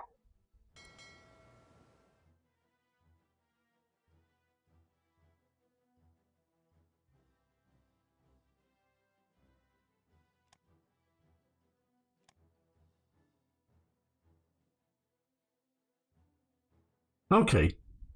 Chat and later comments. We have some nice divisions here that are reasonably well organized up with some very good divisional commanders, including Rommel. Now, if I were to send, it's not a lack of divisions that's the reason I'm not holding the front. It's a lack of supplies.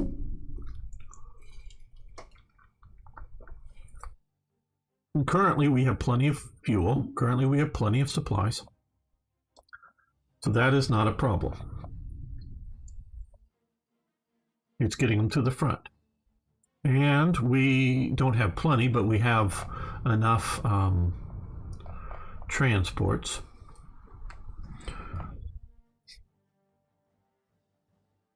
Should we reinvade Bantumi? We don't know currently the strength, but probably lightly defended.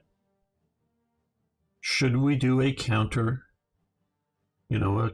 another invasion here to create another small pocket of a front? What do you all think we should do?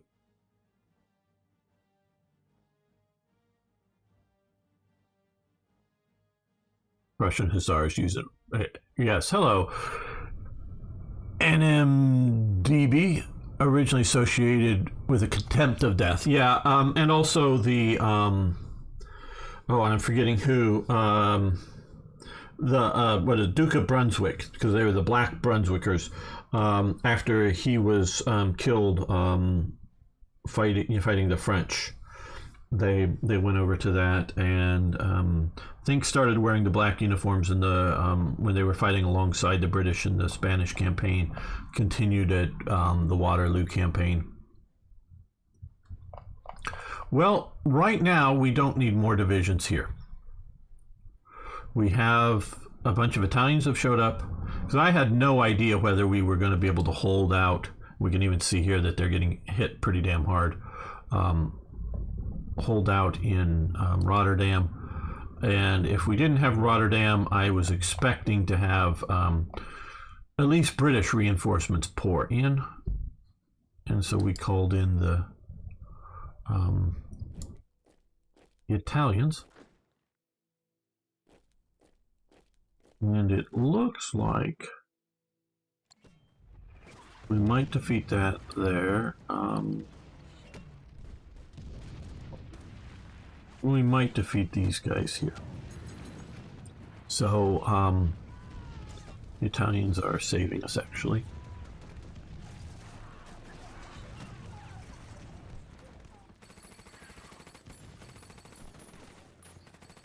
Able to invade the Black Sea, do it. Spring, summer. Well, yeah, I might try, because, well, right now I'm wondering if there's any troops in here at all. Meaning we may be able to invade, just get in here and gobble up a couple of provinces to try to hold out here just to create another pocket. But I think that's going to happen next episode, not this one. So you're going to love to hear what you think. You try to cut off the Caucasus completely off if you can. Yeah, I don't think that's going to be a likely thing. Cut them completely off. The mountains will just slow us up way too much, and we can see they'll start shifting huge amounts of forces over. I just don't think that's going to be a likely scenario. Not an impossibility, maybe, but not a likely to cut them off. It'll be cool, but just the realities of the game, I don't think so. And yes, Finland. Victory points. They've lost one victory point. Location for one victory point. So Finland's still in it. They lost some units. Most of their army is still here. That is 5 victory points, and that is 6, and That's 4. So yeah, they've lost just 1, and all the rest of the good ones are being held. So Finland isn't about ready to surrender, just whether they're able to withstand additional. Like I was saying, we're going to end this episode here. Thanks so much. I want to thank Chief, Toyjet, Timothy, and others for support on Patreon. I really do appreciate it. But everybody, hit that thumbs up, whether it's now during the live stream or later on YouTube. Post comments below. All of that helps. Okay, I was wrong. Prussians used it as early as the 7 Years' War. But now, did they actually have black uniforms then? I mean, I don't know Prussian, 7 Years' War uniforms well enough. Supply lines over water. We can look here. Mostly, we're looking at just a few convoys. So going into there, it does not seem to be, because we're coming from Paolo, would be one likely supply source, to Mariupol with 3 ships or 3 convoys. So that would be the same distance, approximately. Either here from or to here. Just one more sea zone coming out of here or here. So it's about the same distance. Right. So thank you, everyone. See you next time for even more Hearts of Iron. Okay, guys. I want to again do another save here. And what I want to do is I want to switch over to my other campaign. So we're going to close this. It's been a little while since I played it. Setting things, it got mode 2. Yes, I know you have a black screen. Nothing is wrong this time. It didn't even crash, I think. Let's see. I have to it.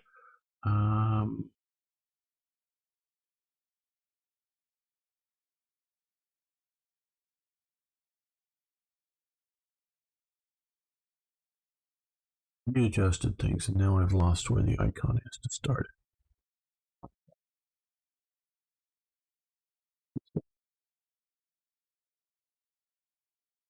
Yeah.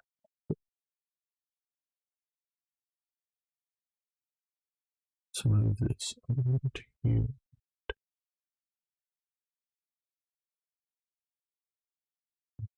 On here.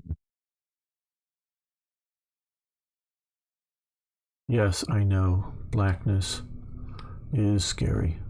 Yes, black uniforms. Okay. NMDB. I did not know that. Oh, I think it's this one. No.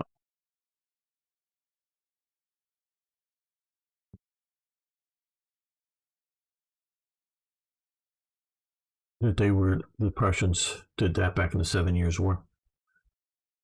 So back further than I thought. So I know the Black Brunswickers of the Napoleonic era. The SARS. And I think they also had an infantry detachment as well that were wearing black. The unit started out as very dedicated, that like contempt of death and mourning for their lost duke. But as time went on, they became less and less good because,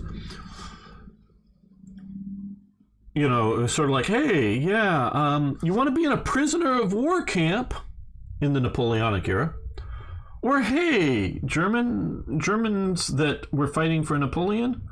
Or would you rather join this other, unit? So they were getting mixed results of people coming in,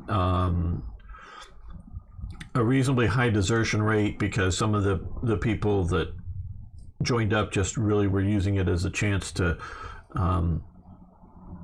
get a horse and a musket or whatever, and desert back over to the French at some point, and others were just looking for easier conditions.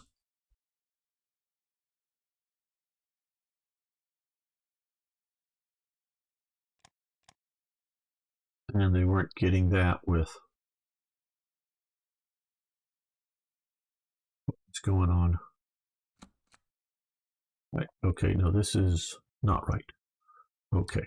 I clicked the wrong ones, I think. Okay. Good. We can see that's nothing there. Okay. Let's try this again.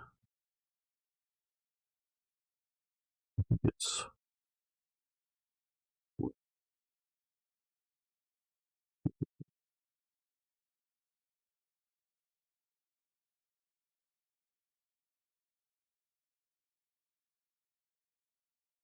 which also had hussars with black uniforms.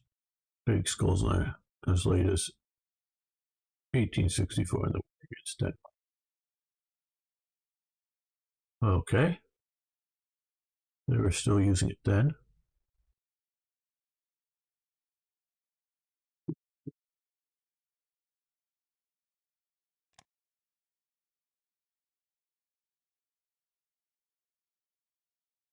The benefit. Yeah. For multiple reasons, Hitler was a fan of Frederick the Great, but which I do think is quite real. But as time went on, I don't know how much. Yeah, this is correct. It looks like how much it was propaganda that he was using versus what he really was, or maybe just too mixed. Frederick, at multiple times during his career, was facing utter defeat with multiple armies pushing into Prussia, and he defeats them in turn. He doesn't allow them to form up on him and overwhelm him. So Hitler's trying for that myth. Well, this is my other game. We're switching over to testing Third Reich events, and now we're back in February 37 here. So I wanted to get some of this testing in, quite honestly, as well, here today. Hopefully the clock will move faster, obviously, here. Well, let's record an episode, because that's what I'm here to do. Welcome back, fellow armchair generals. This is Gamer 1745 here with my continuing look at Hearts of Iron 3's Black Ice 5.1 and Third Reich events together. So we're going to continue this, and if you're new here, you can follow me on Twitch or subscribe on YouTube, and please, everyone, hit the like button. I really do appreciate you guys doing that, and of course posting a comment below. So just had been playing my losing campaign. Shoot my energy fine. On the other version, to get with Black Ice 10.4. Okay. This is, I think this is just happening because we're starting up, because we've done this before. Yeah. All these effects, I'm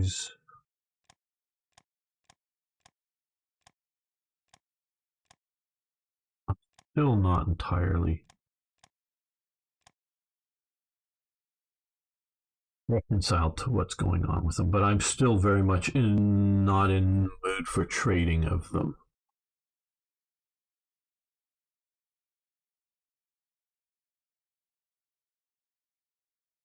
I guess one of the things, if you could just simply trade for the scarce materials, why are we having a war?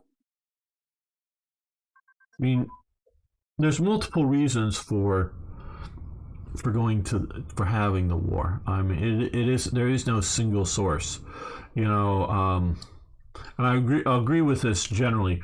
World War II is the war fought over the Treaty of Versailles. And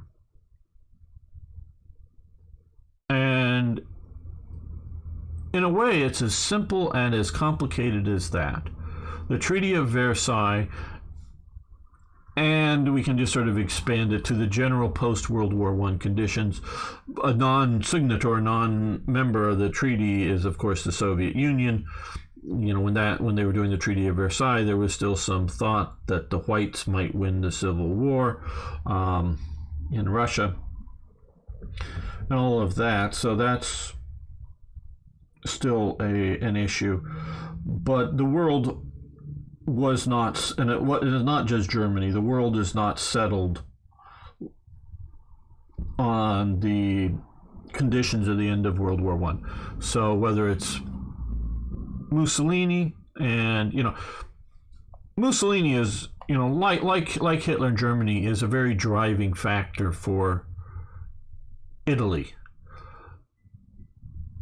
But it's not just like his crazy dream and all the Italians just went along with it.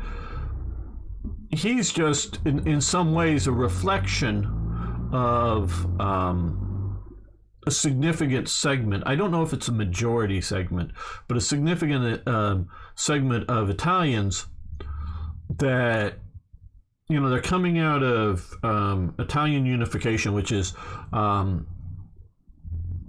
as recent. I'm trying to think here. About as recent as German unification under Garibaldi. So that they're now getting a nation state identity instead of being Tuscan or Venetian or Neapolitan or Roman, Greater Rome or whatever. And not that they didn't all feel sort of Italian in a way prior to unification, but they had, whether it's different internal kingdoms or external occupations, however you want to define a bunch of these things, Italy does not have a recent idea of national identity. Because and I don't think we have any, maybe we have some Italian viewers here now, but some of the others that like Van Bishop or whoever else, that I don't know if he's Italian or just lives in Italy, but can speak to this maybe better than I can at the time. But that in Spain or in France or in Britain, you have a long history and tradition of being those things with the idea of a nation state sort of behind it, and you just don't have that with Italy. Yeah, you have different regions, certainly. You to some degree have different cultures. When I say that, I mean the idea of, especially if we're looking here now, you got some Germans and you got some other peoples, but also as well between North and South and coastal and mountain and whatever. I'm sure I don't know the details and all of that. But you have sort of a, if you will, an inferiority complex, I would say, with whether it's pre-Napoleonic, Napoleonic era, post-Napoleonic, different kingdoms, different occupations of the French, and whether direct occupations or sort of puppet governments, or direct control for Austria and whatnot. So you don't have this great sense of national identity, of national strength. So they're looking for that. And World War I, only to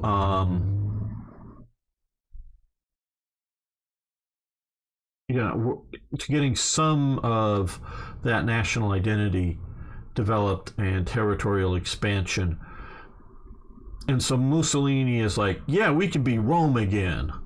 And whether be Rome again means reoccupying all of Gaul or not And as conquerors start to conquer more and more things, their ambitions get bigger. So I'm not going to say that that wouldn't have been an eventuality, but he's definitely looking east into, what is Yugoslavia, Greece, and other territories. Mussolini is, and the Italians. So that is an unsettled thing, So it's not just Germany defeated, Germany ashamed, Germany wants revenge, they get Hitler in power, and Hitler starts World War II. I mean, that there is an element of that coming along, but that isn't the only reason. And M said in his second, but Hitler argues that to avoid becoming a vassal state of U.S., Germany should conquer living space. Yeah, and that's part, that it's... And, definitely use living space. But I think even Hitler would understand, or whatever, it's not so much, it's resource space, and particularly food. Because, hell, you can all live in apartments, you don't have to have physical space unless you want to grow food, unless you want access to iron and copper and whatever. You got it. The last Italian state before the 19th century was the Lombards, if I remember correctly. Yeah. Yeah, he means that about the resources, absolutely. And so if it was thought, and again, and I know I'm harping on this, but it's a point of contention, that this zinc and these other, special things that would be along the top here, this is more than just simply trading this rare materials. Now, yes, there's a few more versions of rare materials in Hearts of Iron 4 than 3, but this represents zinc, this represents rubber, this represents aluminum, this whatever the rare material is, that's what this generically represents, and this can be traded, okay? This is a bit more specific, yes, obviously, and this to me represents complete and total access, not just, hey, we'll give you some monies, you give us some whatever. It's a different level of control. So that's why I'm still vehemently against trading of it. Let's come over here, and air liaison 37. Well, we are in 37, but we're going to switch over to close air support. So we'll do that. Invest in zinc mines. No, we don't need to invest in zinc mines. And so that is why I fundamentally, those are some of the reasons, not the only, but why I fundamentally disagree with the ideas of simply having it tradable. And since you will, in essence, be trading it if a faction member controls it. So that is, without going through the trading mechanic, true, but okay. Road network, we're going to stop with that. Let's come back over to here and do that. Tactical air support. I just think it's funny considering how EU likes to at least something on about being less dependent on the US. Yeah, and I know I've gone into this before. The EU, the eventual goal is to be the United States of Europe.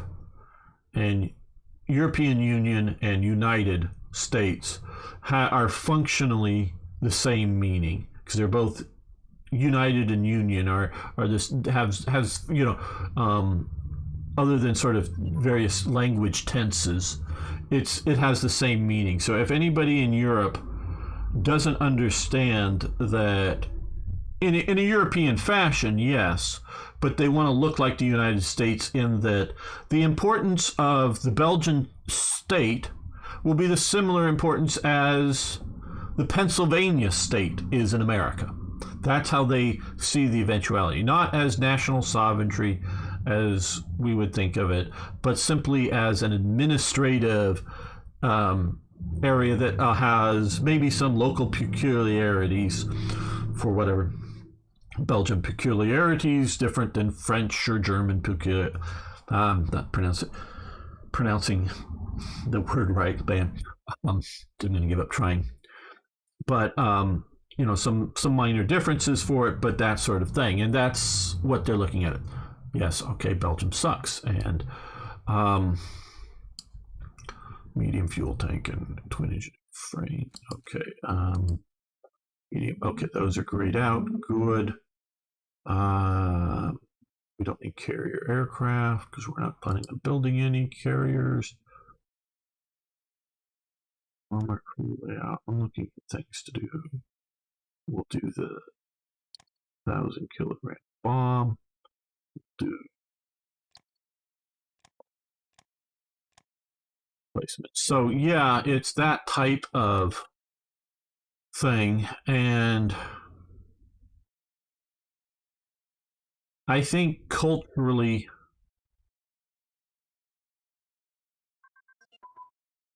no, I don't think they've learned their lesson. Sorry. No, I was going to say the Germans learned their lesson. No, the Germans haven't. The Germans want to organize other people up. And I think when other people don't want to be organized up, I don't think Germans have learned that force is not the way to try to organize other peoples up. I don't really mean to rant on about politics, but people get me onto it. Got in position twin engine airplane.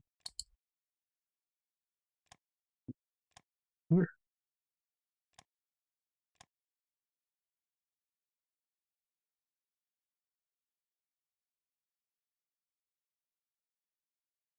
And we were talking earlier about, with the last playthrough, about the German reserve system. This is all seen here. All of these I just clicked on is seen as part of the German reserve system.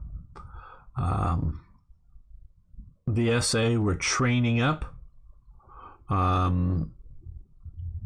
basically future soldiers, young men that are going to be going into the army, giving them military training. The SA has one of the few badges that would routinely be worn on a military uniform that's a political badge is the sports badge in 3 different levels. And the sports badge is, basically a military training badge that was given by the SA, but not just to SA men or women, but because I don't know, there's no SA women. There's Nazi Party women, but I don't know if they trained up the women at all. Not that I know of, but some men basically. Give it to men, but a lot of the men that were being trained by the SA were not SA members. Now, they were training up the SA members as well, then they were later drafted into the army, but they were also just training up others, other men too, that weren't members of the SA. And so the SA sports badge is worn. So these are all part of Germany's reserves system.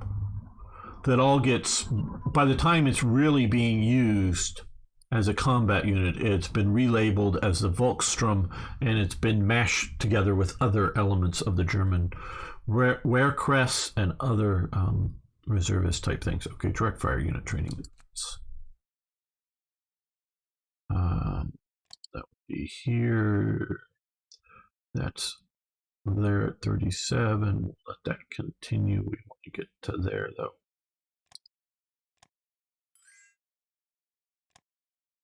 We would give them money for crude oil.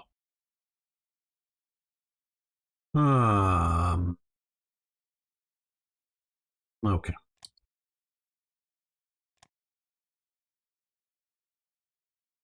Yep, a lot of soldiers that you would have.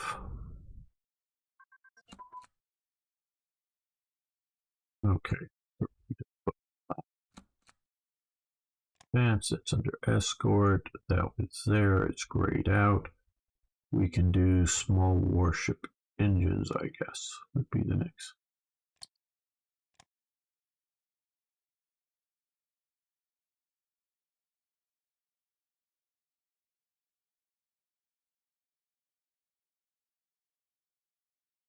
The Nazi state is confusing. It is not a simple thing to define. in whether it comes to their reserves or other elements.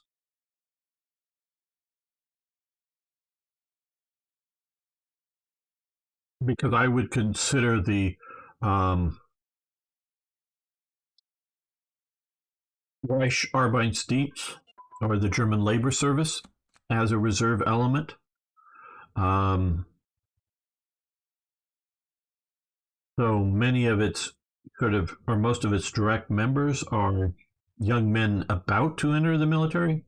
The idea was, you go from Hitler Youth to the Rad to the Army, just like spend a year in the Rad. But the Rad becomes armed and still, but it's still primarily a construction outfit. And then you have Organization Todt, and I'm talking about the German members of Organization Todt.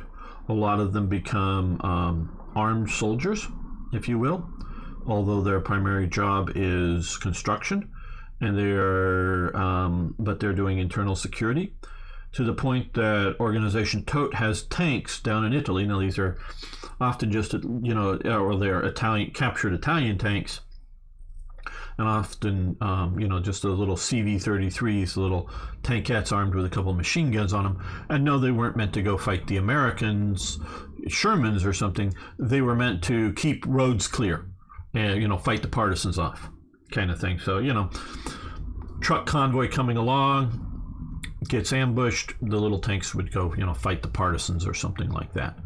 And in that sense, yeah, that would work. You could go shoot the partisans with those little tankettes and be relatively safe with them, as a tank, where you wouldn't want to go fight a Sherman with it.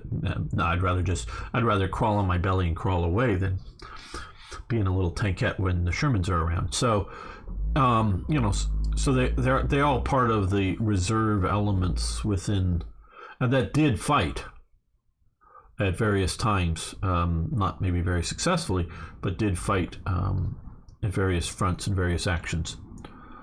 They had an organization, Organization Mess Beam Slam, very much so. Motorboat, grayed out there.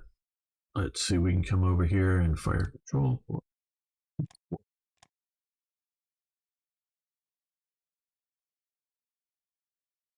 So there's a lot of reserve elements within, and there's the whole ersatz army that existed, and it gets mobilized over time, which we have some of this in a mix between GGA and Third Reich events, though we're not playing with GGA at the moment. Many are with overlapping responsibilities. Yes, absolutely. Now, Hitler wanted it that way. It's hard to explain to people because it's also sort of hard for me to understand. The Nazis are socialists. The fascists are socialists. They just are. I know the socialists want to claim that they're not, but they are socialists. Does that mean they're left-wing socialists? Maybe. And that's something I struggle with, quite honestly, in defining both fascism and Nazism, whether they're left-wing or right-wing. But they're both socialists. But neither fascist nor National Socialist, Nazis, are levelers.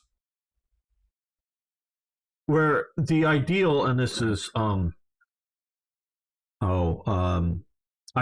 seen clips, but I've never watched any of his show. The Twitch, Hussein or whatever, the Twitch commie guy, out there, when it leaked out how many millions of dollars he's making from Twitch, and then he comes on, well, no, you should make as much as you can. That's what communism or socialism, I forget which words he used at that point, is all about, is getting as much as you can get. No. And if that's what he thinks, and it's just class struggle versus others, workers getting as much as they can get from their employer. I know I'm getting on politics again. Sorry, everyone. Just as well, that sort of old time Labour Party in Britain is just, it's the trying to get the best deal for the laborers. No, that is not what socialism is about. Socialism and communism is about equality of economic outcome. Is that the manager of the factory and the guy working on the factory floor make the same money. That is leveling Marxist socialism. But fascism and National Socialism are both socialists, but are not trying to make everyone equal, but are corporatists, and they want to, they're not capitalists, but they want to have everyone have a good standard of living, not to be poor. You know, everyone within their society to not be poor. Obviously, however you define it, you always have the people making the least, yes, but none of them to be poor in any way that deprives them of basic modern conveniences of life. You know, every family to have a car in Germany, the Volkswagen idea. You know, not maybe every person, because Germany is focused on the family, but every family have a Volkswagen. So nobody poor, but not equal. But they still want to, communal ownership of property ultimately. But unlike fascism, as I understand fascism, National Socialism, and we're really talking about these things that we're dealing with here, is that Hitler likes competition. He doesn't want capitalism, but he wants competition. And this gets back to Beamslam's overlapping responsibilities. Hitler wants, and eventually, and the idea is that party and government are the same. And it's a gradual takeover of the government by the party, the National NSDAP. So the party and the state are, as time goes on, are more and more are not differentiated between them. It's not like there's one political party or two political parties and then there's the government. It's just the party and the government are becoming the same thing. But Hitler wants competition between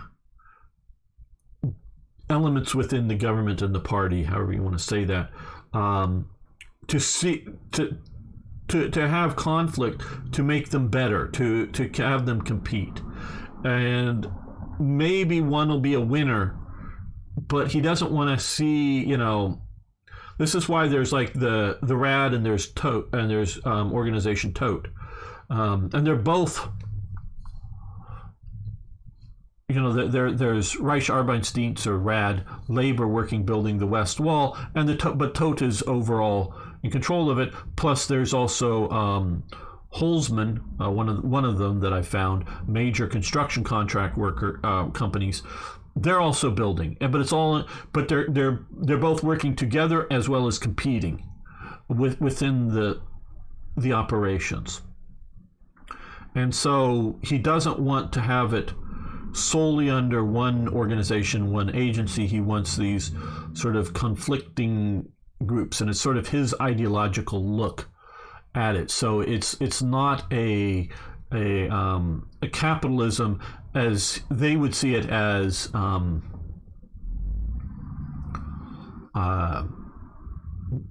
two aspects. They don't want markets to set prices, meaning supply and demand.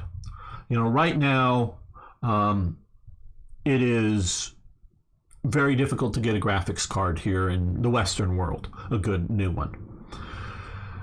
But it's also very easy to get a graphics card here in the Western world. You can just go get one almost immediately, if you have the money and are willing to spend a lot of money to get a graphics card.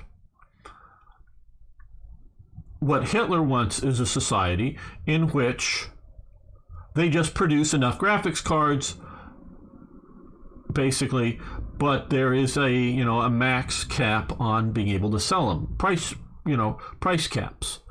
And if there is not enough graphics cards out there, well, then you just start rationing them. That's the way Hitler wants to have society function. He doesn't want the market to determine the graphics card prices.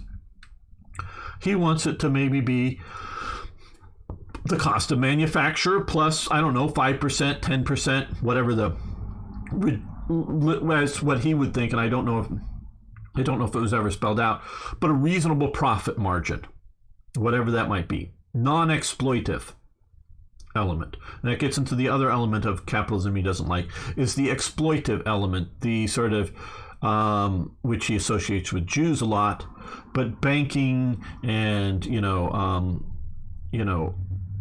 loans and all of that type of stuff, and the capitalism of the stock market, of exploiting the workers, exploiting society for private gain. He doesn't want that either. He's against those kinds of things. But he would like to see multiple graphics cards companies out there trying to produce better graphics cards and competing with the market, shares of the market, but not allowing the market to set the price. So if someone has a better graphics card, he's happy with them sort of becoming dominant to a degree, but then forcing the other company to build a better graphics card to compete. So he doesn't want that. Where the fascism, they just want to design the good graphics card and then figure out, well, we're going to sell 1 million computers a year, so just make 1 million graphics cards and it's all good and it can all come from the same factory. It's a non-competitive, as I understand it, non-competitive system. They want a centrally planned system in fascism and socialism, but it's so that's they're more close to that. I'm going to read what Butter's saying here. Only said the socialists so they could convince the left wing. No, Hitler is a socialist. Hitler is not a capitalist. He is just not a leveling socialist. I think the problem is that socialism seems to mean a lot to different things, different people. Okay, well, yes, it does. Because what you're often thinking of is Marxist socialism. How do I put this? Socialism is the trying to look for the right words.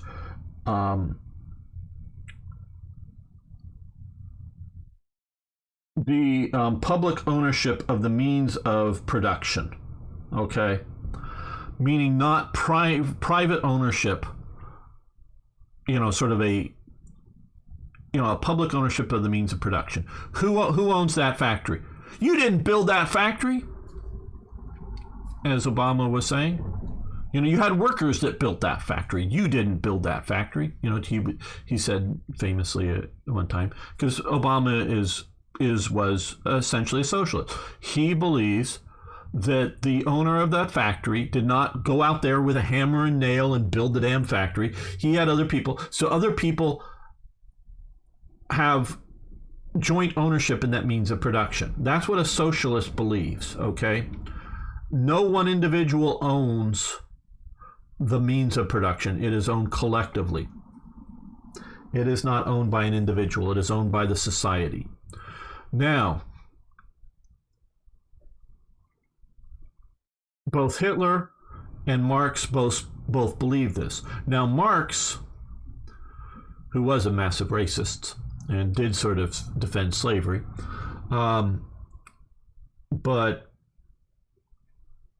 Marx believes in the idea that he's not looking at it as a national ownership. He's looking at it as international. It's sort of international socialism. It's sort of, but where Hitler is looking at it as Germany, and then fuck everybody else. We don't care.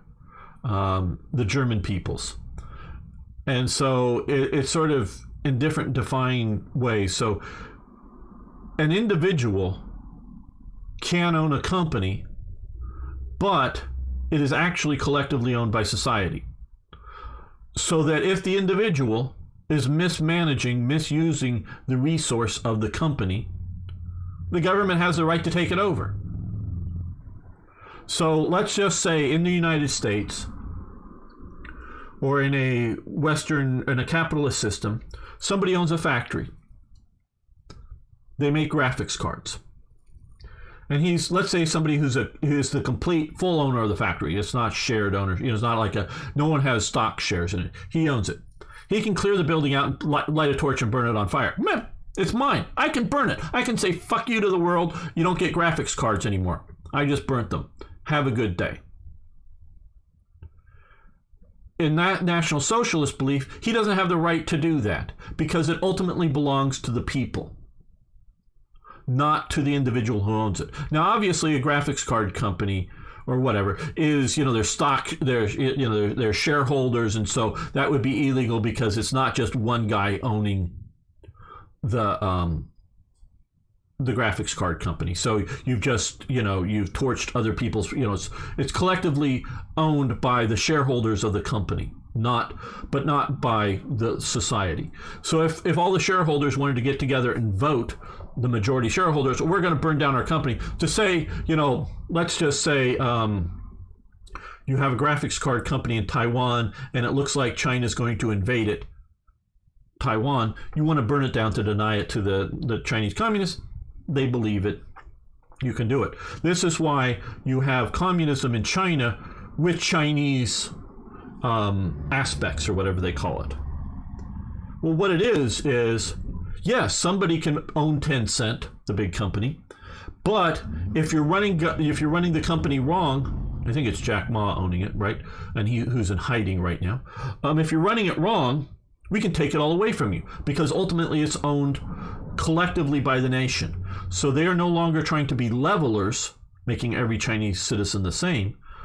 They're giving up that part of Marxism, but they're collectively, they're really in many ways much more National Socialism than they are Marxist socialism now. But they are, the Chinese Communist Party believes that all assets in China are collectively owned by the state, which represents the people, and that yes, you can be rich.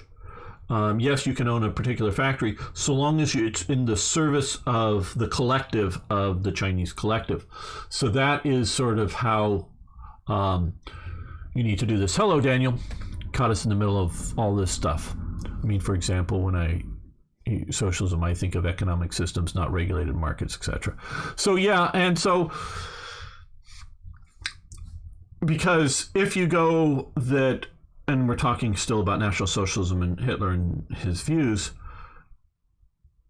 Hitler likes some levels of markets, but Hitler is not a capitalist in either in free markets or in that he owns a lot of capital, because sometimes that there's a dual meaning. A capitalist can either be a person who owns capital, meaning like a factory, a farm, or possibly money, but he is a capitalist in that he has a lot of stuff, as opposed to a laborer or something else, or a professional class or whatever. But he is a capitalist, or the other meaning is that he believes in free markets, in capitalism of Adam Smith, if you will. I know there's other philosophers on it. And the socialist wants to make it a duopoly, this or that. Either you're a capitalist or you're a socialist. Well, if it's that kind of thing, then Hitler is in the socialist camp for sure. He is not a capitalist. Right, okay, airport capabilities have advanced. Very good, which we will stop, which I know we have a couple of these to fire here. Coastal submarine classes. And all these things to some degree are what shapes my view of Third Reich events and how to make the game. Close here. Support type. 38 is too fast right now.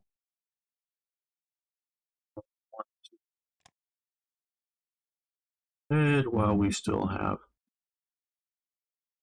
yeah, well, point. No.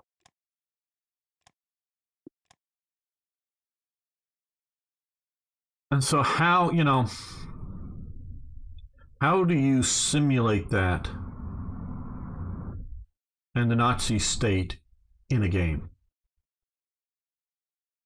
How do you do that? How far do you let players not be Nazis? You know, how much of a straitjacket do you force upon players? Twin engine bomb bay. 58, stop that.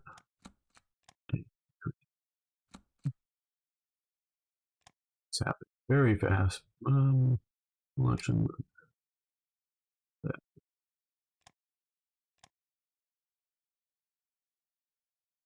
Okay, we're gonna do airports, which is 2.5, and this is railway 2.5. Well, once 5 minutes. And one of the ways I'm forcing you to be Nazis, meaning do bad policies that may not be good, is this. I give you this. Now, I've highly recommended turn on so you don't upgrade these. Highly recommend that. And they're all sitting around eating supplies right now. And they're sucky units. But if you delete all these units, and you can do so, you'll get some of your manpower back because I stole a bunch of manpower to make all these units. But if you have these units, what will happen is later is all of these units will be removed by an event, and you'll have another set of units that come back in that are weaker, that have the same names, same look and everything, but they're weaker, and you get a bunch of your manpower back. And so you'll actually end up with more manpower that way in combination. Then if you wanted to get rid of them, you could. Okay, so we've gone to level 2 airports. Well, we've sort of mixed up here railways, so that's good. Luigi, what is the game mechanic that would be too Nazi? I don't. Well, I'm not going to do it, but there is, and I never gotten a copy of it, and I tried one time, and is Blacker Ice, which is not available on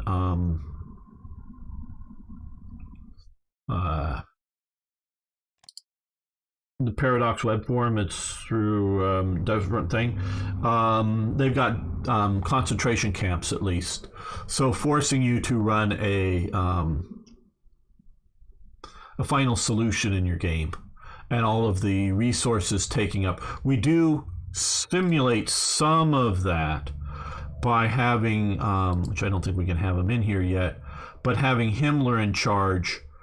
And also here, this IC cost here that I've done for the Reich, SS Reich Sicherheit Hauptamp, I guess I'm probably butchering that, I'm sure, German. Part of it is simulated here by having him in charge of your Minister of Security. This is running the SS state, if you will, that is counterproductive to the war effort, and having him in charge reduces ruling party support because this is heavy-handed SS in charge of things. Eventually we will have the possibility later of, and I just left it as Himmler coming in to power here. So I'm simulating some of that a little bit with the camps there. Let's see if we can sell some supplies. Maybe to the Soviet Union. We're getting a surplus to sort of cover this loss. Okay. Not a huge amount, but that. Okay.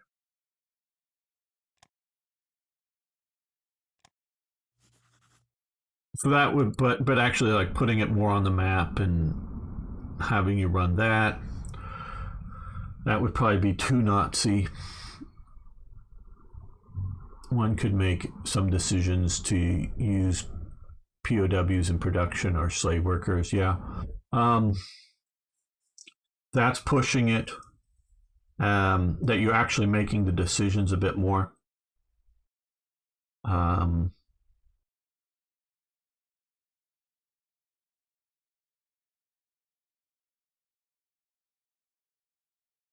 You know, I deal a little bit with conscript workers. You know, what's a conscript worker difference between a slave worker? And what's the difference between a conscript soldier and a slave soldier, if you will? You know, there are differences, but still. Hello, some Sun Temple Radio. Well, we're currently in February 37, but it starts in January 36 is the start of Black Ice. Submarine classes advanced. That should be grayed out.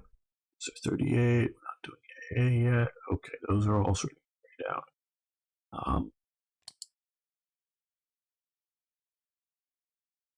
These are damn people. We'll do that. And if you lose a war, you get hanged if you did too many bad decisions. Yeah. I don't know how, other than you've lost and you've been hanged, sort of end of game event or something, but you would do that.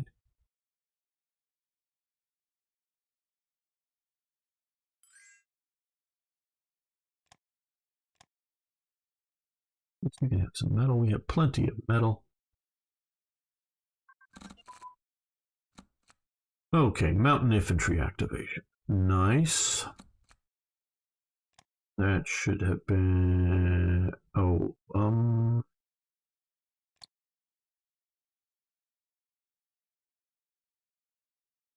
I just like to find these things to try to learn what's going on.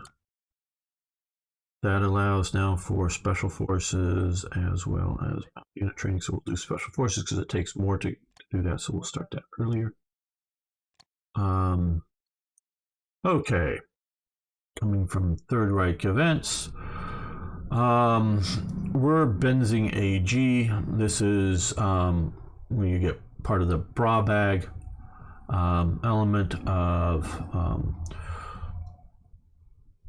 in 1934 undertook to construct a plant of I think it's, I don't know, I put the period there, maybe it's supposed to be 1,000 tons of oil. I think it's probably supposed to be 1,000 tons. That's a typo.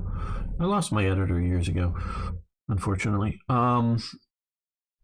Of oil a year at Oberhausen Holten near Dissenberg. I'm sure I'm butchering it. It was designed to produce motor oil produce motor fuel and lubricating oil. The factory specializing there's two different versions of catalysts based on metals, nickel, copper, cobalt, using methods called whatever these factories were called. So you can expand the plant or not.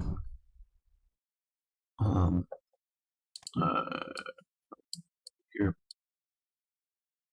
Dusseldorf here, we would gain more rares, more crude, rares extraction, modify, and oil rig, lose 2 energy, because basically we're taking some of the coal and turning it into, and lose 2 manpower permanently. I don't see a good reason why you would not want to do this, to get this going here. But it'd be too easy to let you spam these out without going through the cost of building all this. So we give you some of this for now. Hey, Timothy's here. Good, my friend. Yeah, we started a bit late, but going on here. Diplomatic report, national settlement agreement. The Czechs are trying to get a national settlement with the Sudeten Germans. We're getting a report on that. Oh, here. Okay. The February 37 automobile exhibition. Get a little bit of gain in our various technologies. Expand our capital shipyards.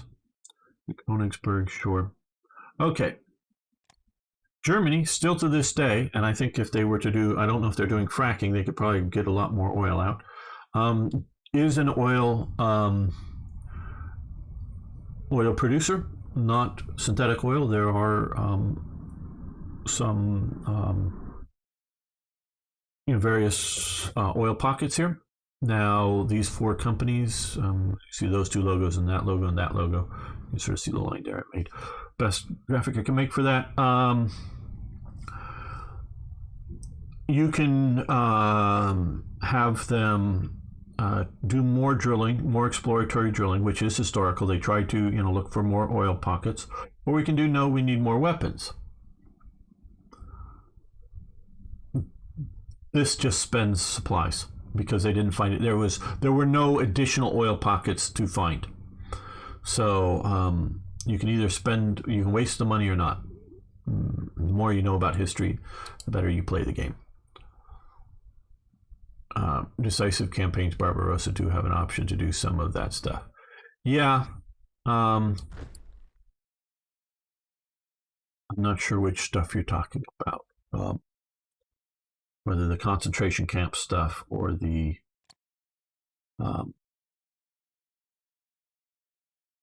well, I'm just taking a break. I played earlier, Timothy, the Drang nach Osten, and we're still continuing that, and we're just playing this for looking at it more, experimenting, a little less pressure on me, trying to losing on all fronts, with the other one. Playing a bit of this. Okay, IG Farben also wants to build up in Seton. You can see that's an aerial photo of the plant. I don't know exactly what date that it was taken during the war or pre-war. Factory plant to manufacture crude or rehydrating coal and turning it into oil. Basically, in one way or another, coal is just basically, or oil is liquefied coal, or coal is dry oil. I know there's other differences to it, but so yes, so we'll get to a little bit more now that we've done this. Income here of oil. But because unless, of course you can get in and fire these events multiple times if you really want to cheat. But so I give just a few of these to some degree simulate my understanding of Germany's pre-war and war period expansion in, synthetic oil, if we will. Oh, East Front war crimes. Okay. I only played in Vanilla Hoi 3, had to restart so many times, but in the end, I invaded. Well, good. Build that industry, yes. Thank you, Arno, for posting the links. I do appreciate it. Okay, flying boat prototypes. Right, 38 and not going to 38 yet because we still have either 37s or 36s that we can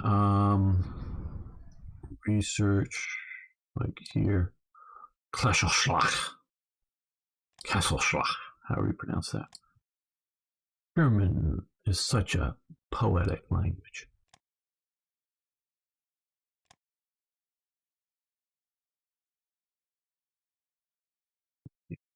Going though,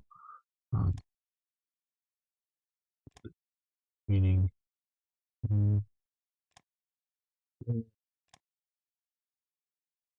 up and do it.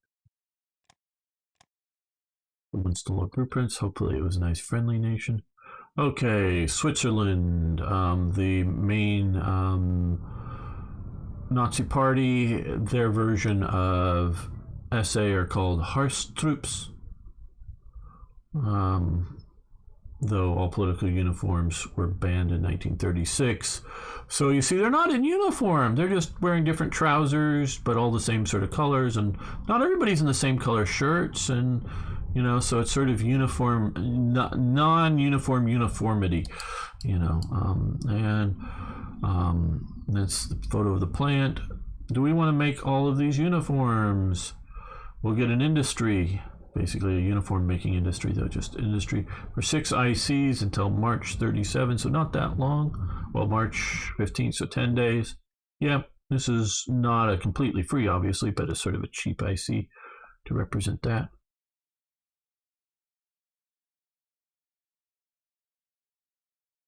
And so you see all of the various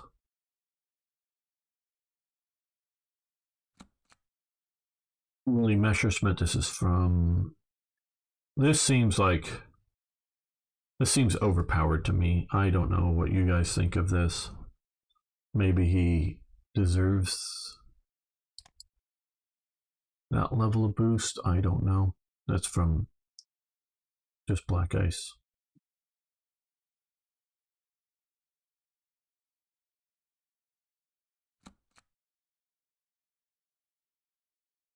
What would Nazis be without uniforms? Absolutely.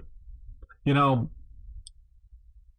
definitely as a kid and still to this day, I have a fascination with Nazi uniforms. You know, if you listen to me, I'm not a Nazi, but and I don't really want to live in that regimented world. But just all the uniforms, all the uniform variations between, you know, the railway police and the fire police, because there's both railway and fire police, and then there's various other police, you know, just all these uniforms, all the helmets, all the buckles, all of the badges. Yeah, so it sort of comes through in the mod. This is Der Essay Man.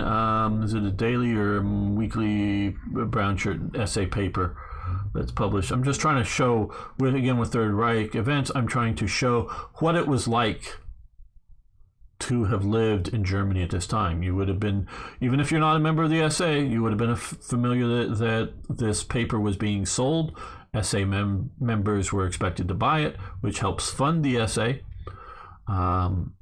as well as educate them, indoctrinate them. However, they would have those enamel signs, these posters up around trying to sell it. So here, political power gain, lose a little bit of supplies, but just trying to show you what's going on. Hugo Boss did not, well, he had a small uniform shop. He did not design the uniforms. He had no influence in any designing, and he was a small tailor shop, basically, for high quality. One of the officers in the army and the political uniforms you were expected to buy. Okay, let me explain how this works. And it's sort of going in a little bit with that Voster and Bevo, because it's something, whatever. When you were, with the, I don't know things about like the railways or whatever, or the post office, but probably there too, but for the party,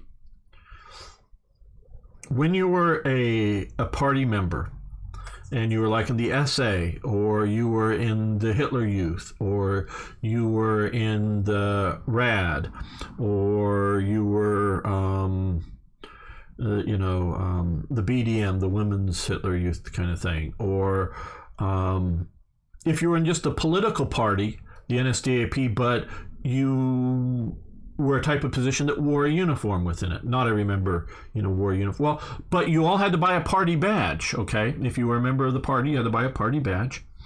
If you were a part of the DAF, the Deutsches Arbeiters Front, the German Workers Front, and you were, now there's a lot of members that probably had you had to buy a badge, but a lot of them didn't have uniforms because they were just the worker in a factory.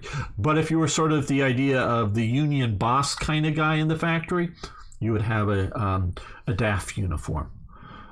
Okay, you weren't issued the uniforms. Every piece of badge, every jacket, every pair of pants had a label inside that the manufacturer had to buy the label. And they're often little paper labels, often like the little sewn on badges. they would actually be under, you wouldn't see them, but be behind the badge that was sewn on with them. You had to buy official party gear. Whoever it was made by Hugo Boss, yes, it's overstated, and I get sort of a little uptight with that because they want to make him that he designed all that. Nope, he didn't do that. He was a small-time, high-end tailor for uniforms, yes, military and party. But either he had to buy the badges from the badge manufacturer that would come with a label on them, a sticker kind of thing, but like either a fabric or a paper sort of sewn on sticker. Or he wouldn't because he was too small, but his hats or whatever, the officers' hats type things that he was making, they would have to have this label in them. And he would have to pay to get these labels. This was the way the Nazi Party, one of its ways of it funding itself. So you join the SA. Well, now you've got to buy an SA uniform. So you have to give the manufacturer of the uniform money, which would include, of course, the cost of making the uniform. They get to make their profit, but would also, all the badges and all the different things would have their tax stamp, if you will, that goes to the party, because they would get the little labels from the party, and they would pay for them at whatever rates.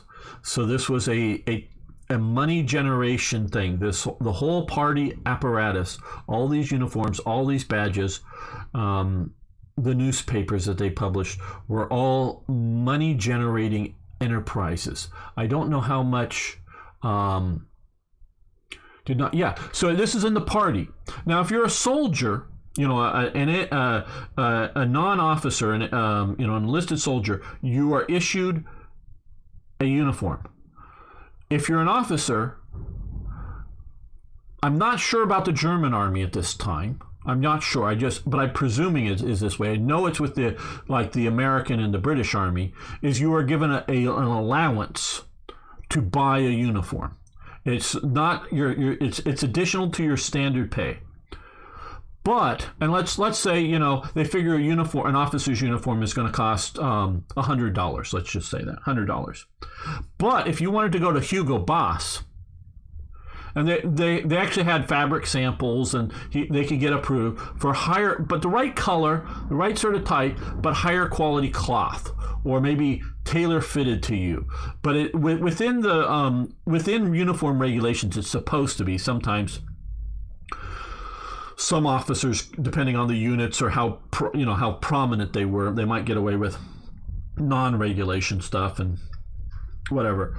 So you could go to Hugo Boss, and there were other ones, and he was a small outfit at the time. Don't think it's terribly big. Meaning he had like one storefront shop, and I don't know whether it was attached to it or just nearby, one sort of tailor's manufacturing business that sold through this one storefront shop. That's all it was. It wasn't big.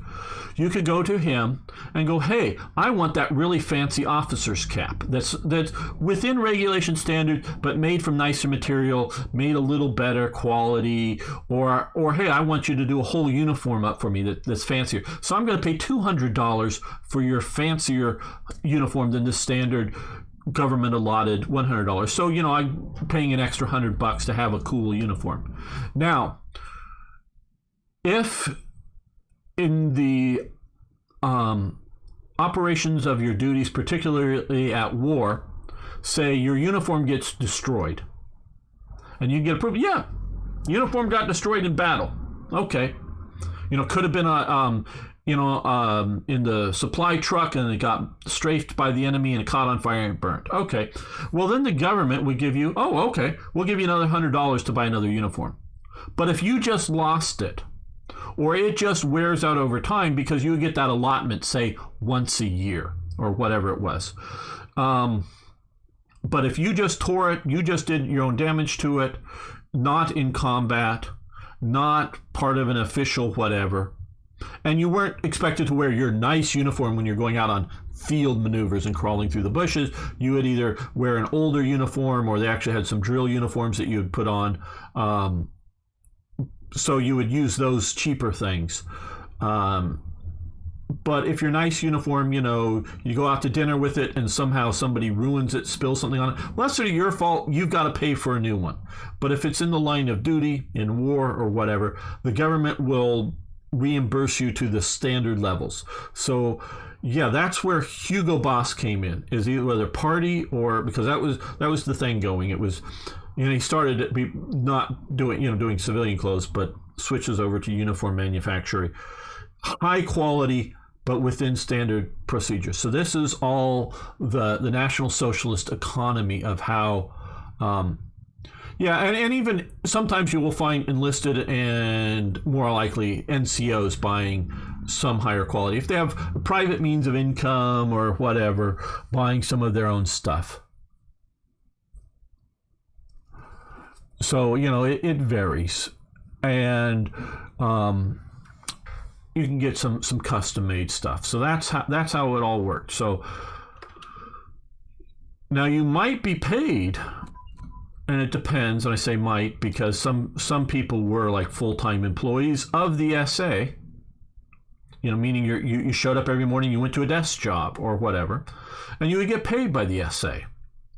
Many of the other guys were just sort of like, they worked in a factory, they worked on the farm, but they're also an SA member and are expected to show up for the SA event, but they made their money some other way. So, it varies on what's going on with things. Okay, we have political indoctrination. That would be, I'm thinking, I'm not sure.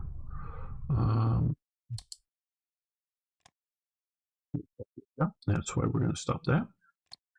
I knew it was pushing too far forward.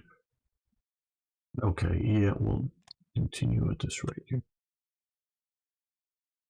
But yeah, the whole National Socialist economy is a very interesting thing. My understanding is,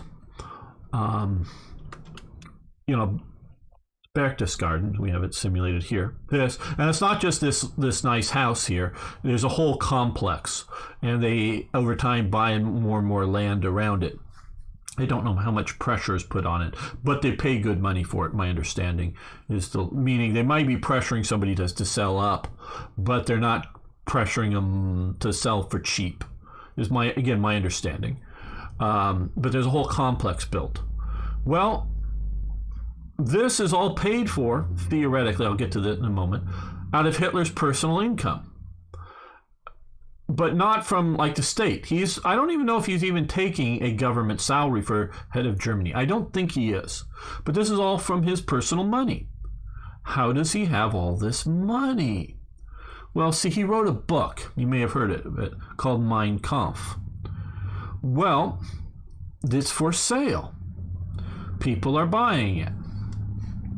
So Hitler is getting, including, because there are some licensed and some unlicensed, including there's at least one licensed version, translation in America that's produced, and there's one or two non-licensed versions being sold in America, not just because wannabe Nazis are reading it, but other people are reading it to understand what Hitler's doing, not everyone who reads Karl Marx is a communist kind of thing.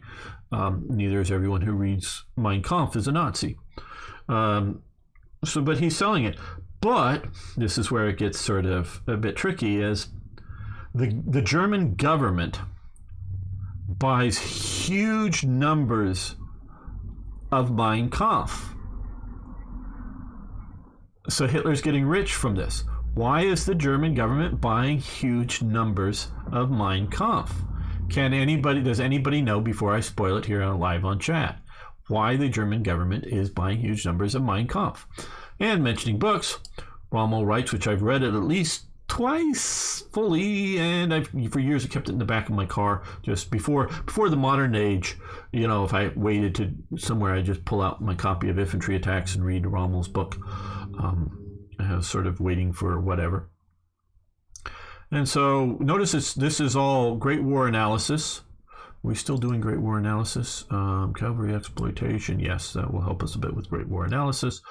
And mountain warfare, because this is heavily mountain warfare. This is not a armor book. High spiraling to give it out.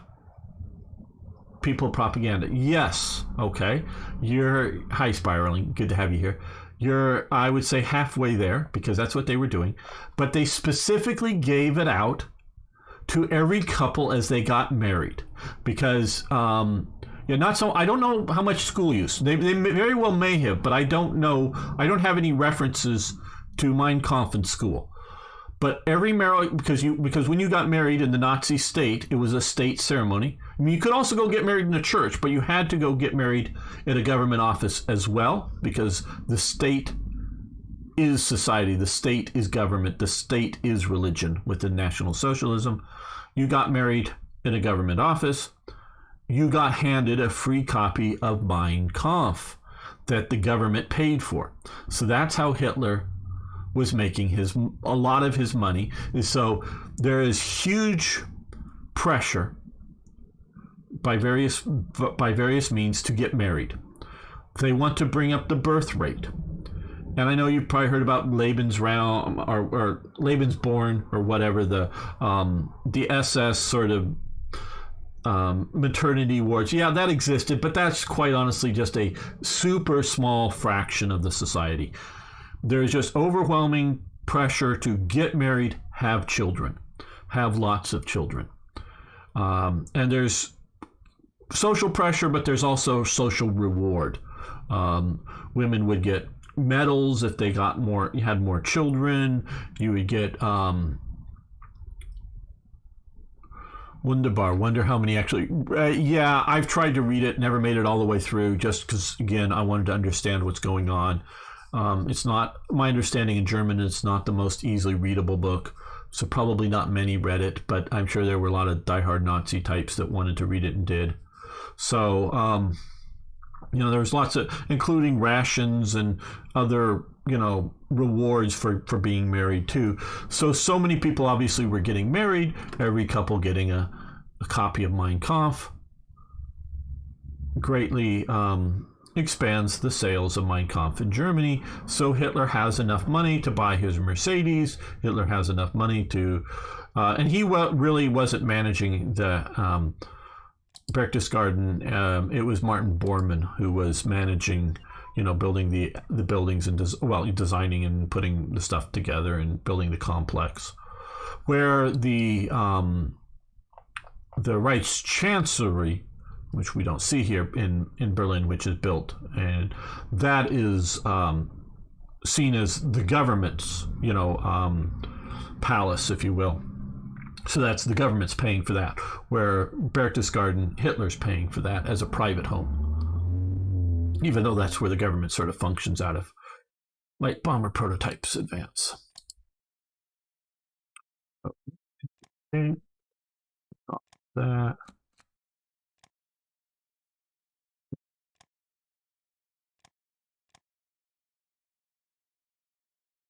Yeah, NMDB. Yeah, I understand. And if you're, I got through a good chunk of it, but Hitler's a complex person to understand, and Hitler changes. He both lies, meaning in the same day make contradictory statements to different audiences. As well as, I think Hitler changes his mind on things over the years. So it's hard to nail down always what Hitler truly believes or truly does versus what he's just trying to tell people to get votes. So some of the people that, Hitler was a Christian. Yeah, that's just because when he was in front of a church audience trying to get votes, he would tell people he was a Christian, but like privately when Mussolini asks Hitler how Hitler's dealing with the church, because Mussolini's had different problems with the church, Hitler says, I don't have any Christians around me.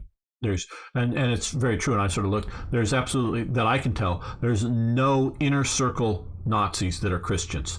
There are outer circle types that may be Christians, but none of the National Socialist hierarchy, the inner circle types, are Christians. It's a very anti-Christian regime, and so as the structure of the sentences, yeah, absolutely. With Mein Kampf, direct firing and command and control, which we will come over here, and we will switch that up to that to make sure that we're getting that researched. And we could use a little more income, so let's see if we can sell some supplies to America. There we go. Not a huge amount, but some.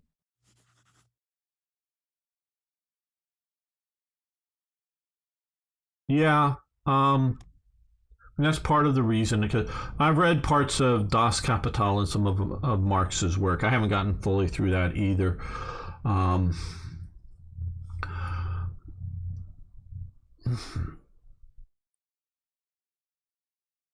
You know, okay, I'm trying to remember because it was back in my sort of high school and college years that I was trying to read the book. But it was reading, what got me to stop reading Mein Kampf was reading Inside the Third Reich, the memoirs by Albert Speer.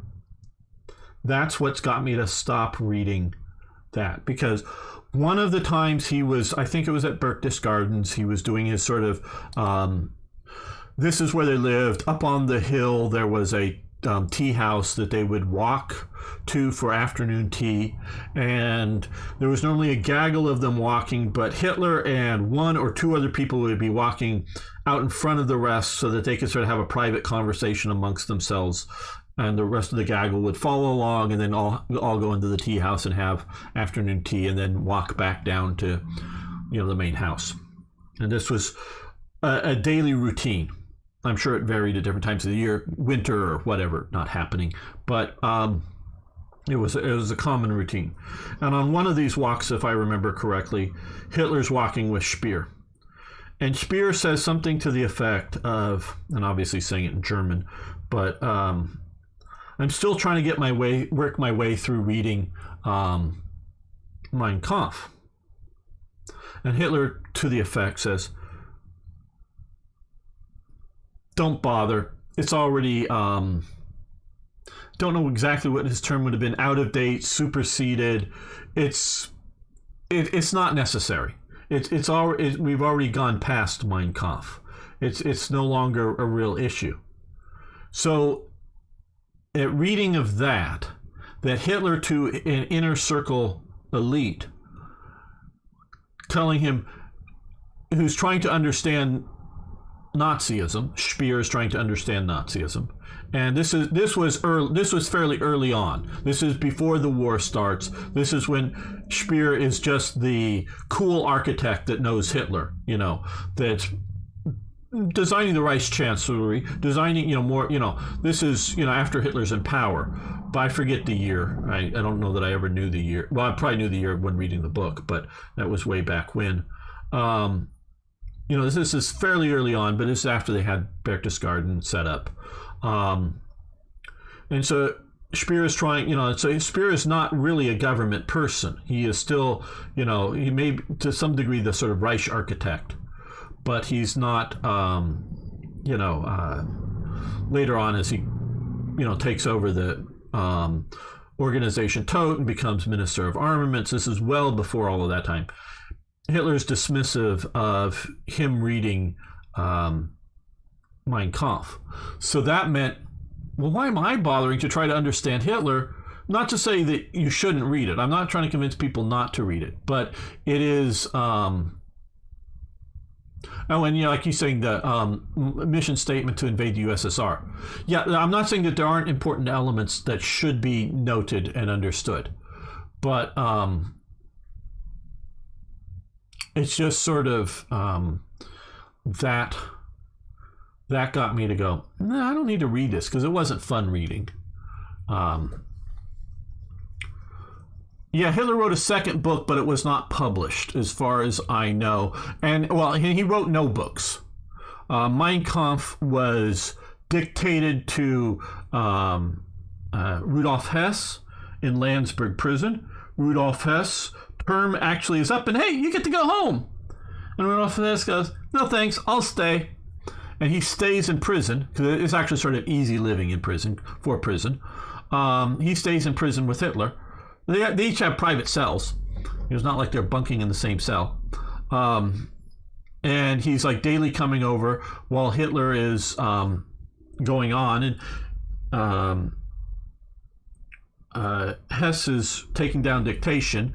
I don't know how accurate the dictation is. I don't even know if Hitler actually ever read, probably he did, reread what Mein Kampf himself, but it's then been edited, written down and edited by Rudolf Hess and published. Now, I don't know on the second book. Quite honestly, I just don't know how it was created. I know there is a second book that is unpublished.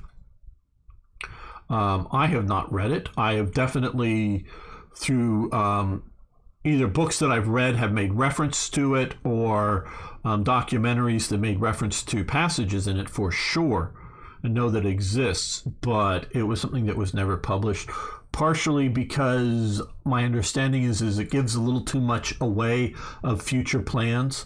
So they don't quite, we don't want to quite let everyone know we're going to be invading your countries real soon kind of thing. Not that it was like battle plans, but just mission statement type stuff. Funny that those mods avoid death camps, which were an integral part of German economics. Why is it not implemented in the game? This mod is about history. Well, a couple of reasons. And I can say the primary one is Paradox does not allow direct references to war crimes in its games.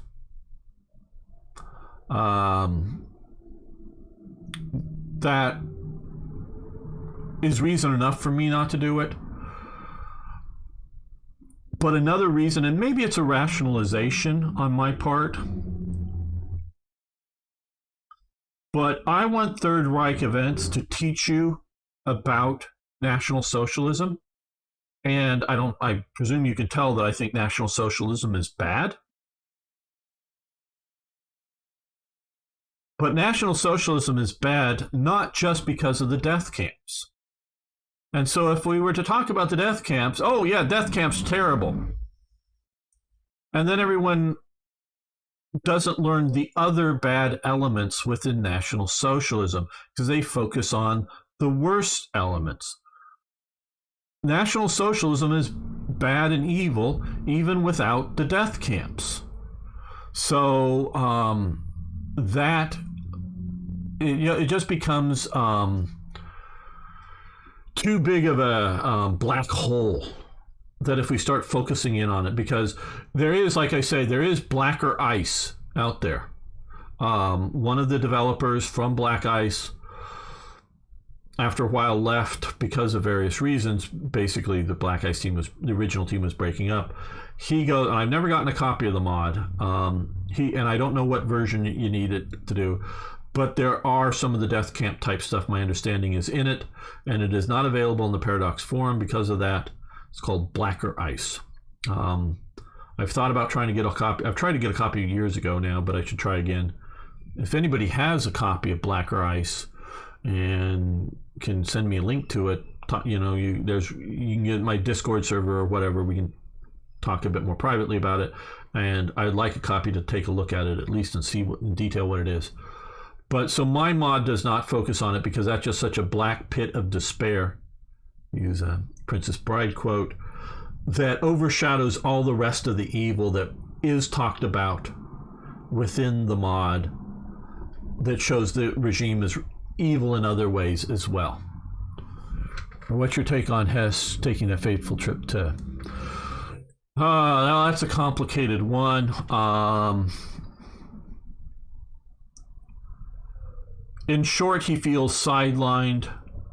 Hess has been in the Nazi movement longer than Hitler's been in the Nazi movement.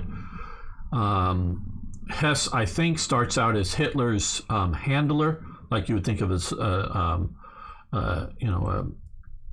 manager kind of thing, because Hess goes back to the Thule Society or Thule Society. I'm not sure how the correct pronunciation is.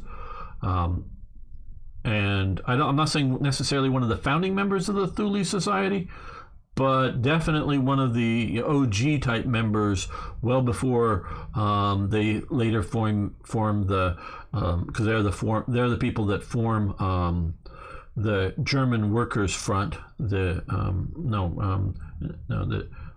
German Workers' Party, sorry, the DAP. Hitler adds the NS to the DAP.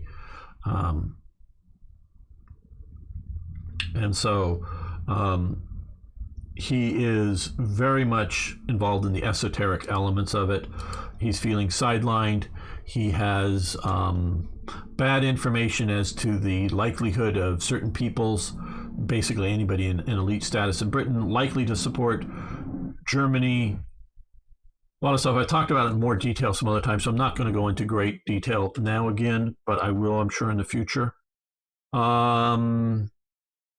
This guy here organized up the Reich for Schulrat, basically Reich Research Council, which has Eric Schulman.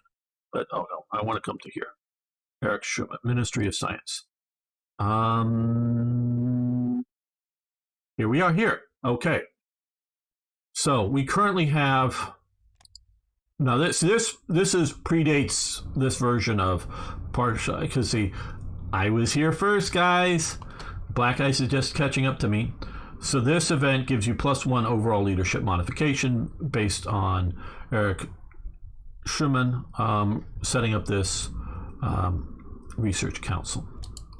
Now they've added Ministries of Science, and Third Reich Events adds him as a minister here, along with other ones. He's been available for some time. And George here, if you want to do naval stuff, research, we obviously have Willie Messerschmitt. There's a lot of super bonuses for Messerschmitt. I made him these bonuses weaker, but I've done some better stuff for Heinkel. Here, if you want to have him, this is who starts out. He's a complete nutter and Nazi nutter ideologue guy, Rust. So you want to fire him immediately and put anybody else in it, but he's the default start just because that's historically, because he's leading the Reich's science and propaganda ministry. So basically, hey, it's sort of like today. Hey, how many genders are there, people? Can anybody put a number up of how many genders are there? Anybody willing to say how many genders there are? It used to be scientists could tell you how many genders there are, but scientists can no longer tell you how many genders there are because it's politically unacceptable to say how many genders there are, because if you do that in your name, I'll say it right now, there's 2 genders, male and female. I will say what is true. Yeah, and so he believed, all this nutty stuff. So actually, leadership down, consumer goods, because he's putting consumer goods into bad practices, propaganda kind of things. Research efficiency down 5% because, hey, we don't want to research good things. We want to research National Socialist things. So yeah, he's just like modern day ideology over reality kind of thing. He was one of these guys, but for the Nazis. Not that it's so different. I mean, yeah, it's, oh, wait a minute. They're anti-Jewish now, aren't they? Yeah, well, yeah, about like modern days. He's about like modern day peoples, except for he believes white people are superior as opposed to non-white people are superior or whatever. Yeah, it's that kind of nutter job. Well, and we have Werner von Braun is a possibility, or we could do here, put in Eric. Mostly, of course, reducing practical decay of armor, artillery, and infantry, but we're not building any of that, so that isn't useful now. But research efficiency goes up by 2%. Well, we're getting plenty of research right now, quite honestly. We're doing okay with building up our officers. I'm going to leave Willie Messerschmitt just because of all that air bonuses that periodically happen. I haven't done a similar thing for him because I don't think he's brilliant or anything, but he's just plodding along. Once we get into the idea of producing our ground units, he is probably the one you should switch over to. Obviously, if you want to do naval stuff, you want him in charge, or at least surface vessels, not submarines. If you want to go more medium bombers or jets, you want to Heinkel, because the Heinkel jet was flying. Heinkel is the one that funds and supports jet engine development, not Messerschmitt. That's why I got rid of the jet development for Messerschmitt. And the first functional prototypes, not production models, but prototypes that would have been good, not as good as the ME-262, but the Heinkel, I forget the Heinkel model. There was a Heinkel jet. So if you want jets a little earlier, Heinkel is your man. It was the Messerschmitt ended up being the better aircraft and came a little bit later, but he is your jet guy. So if you want to do jets, you want Heinkel. You want light. I mean, they both do medium bombers, but he does medium. There's a lot more Heinkel medium bombers. So you want medium bombers, you want jets, you go Heinkel. You want light aircraft and some medium bombers, you go Messerschmitt. As those are my current advice to you on this. So we're going to leave that. Okay.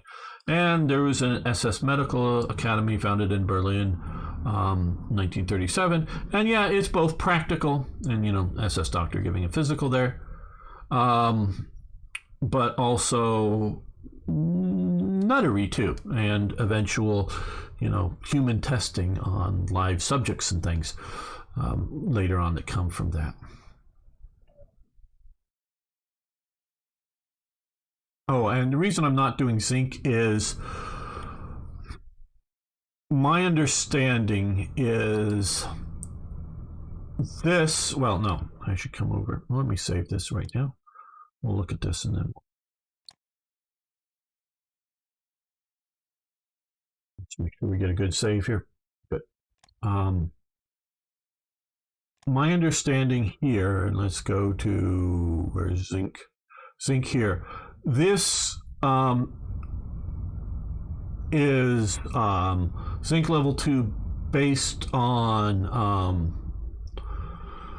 how many ICs, what the level of zinc is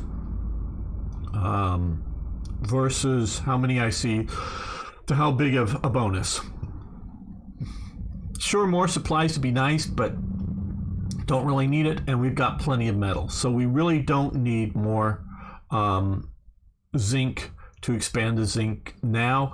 As we get more and more ICs, and if we don't get other zinc deposits, I mean, there are I don't know what this is uranium, but and this is helium. What is this? Okay, we'll get some more zinc here. I don't know whether this is level 1 or level 2 zinc, but we'll get more zinc as there, and we may get zinc in other places. Oh, there's aluminum here.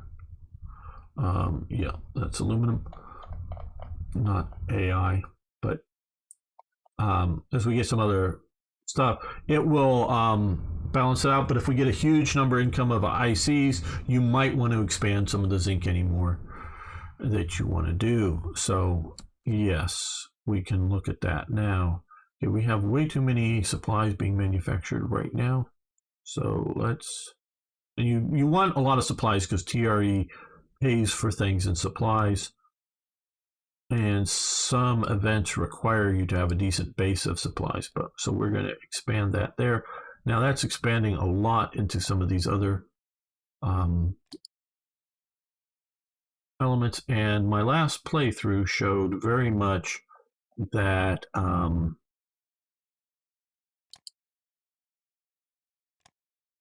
build some factories over here. Okay, we've already got, okay, in the west or in the east, so they won't be bombed in the west. We didn't have enough ICs.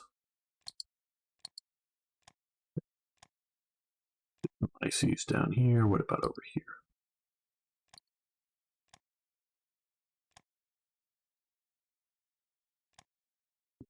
keep them somewhat away from bombing over here. We will be getting over here an event that will do some anti-aircraft, so that will help. Right, let's move all of you to the bottom. We'll get to producing some of these other items in time. But we want to make sure we have a bunch of factories coming in. There we go. And obviously, some of these are on rinse and repeat here. And we'll get to reinforcements and upgrades sometime soon. But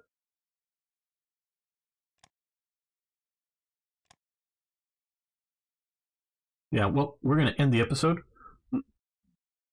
So everyone, hey, thank you for making it this far. I want to thank Timothy, Toyjet, Chief, the Hoffmanator, and others for your support on Patreon over the time. But everybody else, you can just hit that like button, post a comment below. Really do appreciate it. And of course, if you haven't already, please either subscribe or follow on Twitch to catch me live there. Thank you so much. See you next time for even more Hearts of Iron. Okay, guys. I think I'm going to take a break for today. Thank you, everybody. NNDB, Spiraling, Rack. Let me see. Scroll up here. Who else? Beam Slam. Sun Temple Radio, if you're still around. Arno. Everybody else. Daniel, everybody, sorry, I know Butter is maybe still around. Missing a bunch of people. Thanks so much, everybody. We'll be back tomorrow. You can join me. I hope I'll be back tomorrow. Just things may be up in the air. Join me playing some War Thunder, and we can hang out and play and be back next week. Probably maybe playing both the Third Reich Events playthrough, as well as more of the Drang nach Osten playthrough as well. We'll be hopefully doing both. And hello, Ro Barber Schultz. Thank you. Good having you here. Again, please hit that follow and subscribe button if you're new here. So see you next time, everyone. Thanks so much.